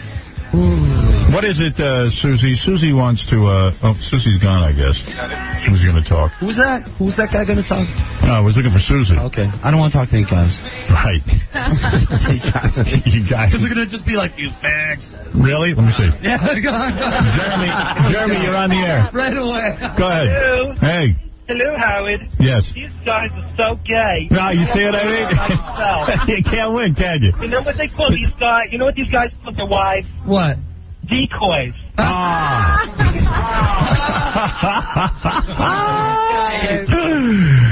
right. Well, you were right. Should have avoided the guy. What can you do? All right. Everyone go out and buy the album. It's the Goo Goo Dolls and, of course, Dizzy Up the Girl. And we'll be back right after these words. Great to see you guys. The Goo Goo Dolls, everybody. You guys are getting too gay, man. It's just ridiculous. You're just getting too over-the-line gay, man. It's just can't even listen to you or watch it no more. Between chicks with heads connected to each other and guys' butts and guys' farts. You're dressing up like girls. You guys are just getting too gay, man. You're listening to The Howard Stern Show. Hi, I'm John Bonet. Howard Stern is my kind of guy. Talented, exciting, and doesn't force his kids to do beauty pageants. Word up. Word up, Jay. Word up, Jay. Hey, Tricia, you're on the air. Hi. Hi. Hi, Howard. I wanted to thank you for having the Goo Goo Dolls on and being real nice to them. 'Cause sometimes, you know, you rip people apart a little bit. I'll tell you why I was nice to them. You want to know why I was nice to the Goo Goo Dolls? I'll tell you a couple of reasons why. Number one, I used to get on the air and call that music gay. Uh-huh. And the guys had a good sense of humor about it. They came on. They even let us have gay dancing to their music. It shows they have a sense of humor about what goes on in the music industry and their image. Right. And then today, you see, they come in here. I got to tell you, out of all the bands I ever had on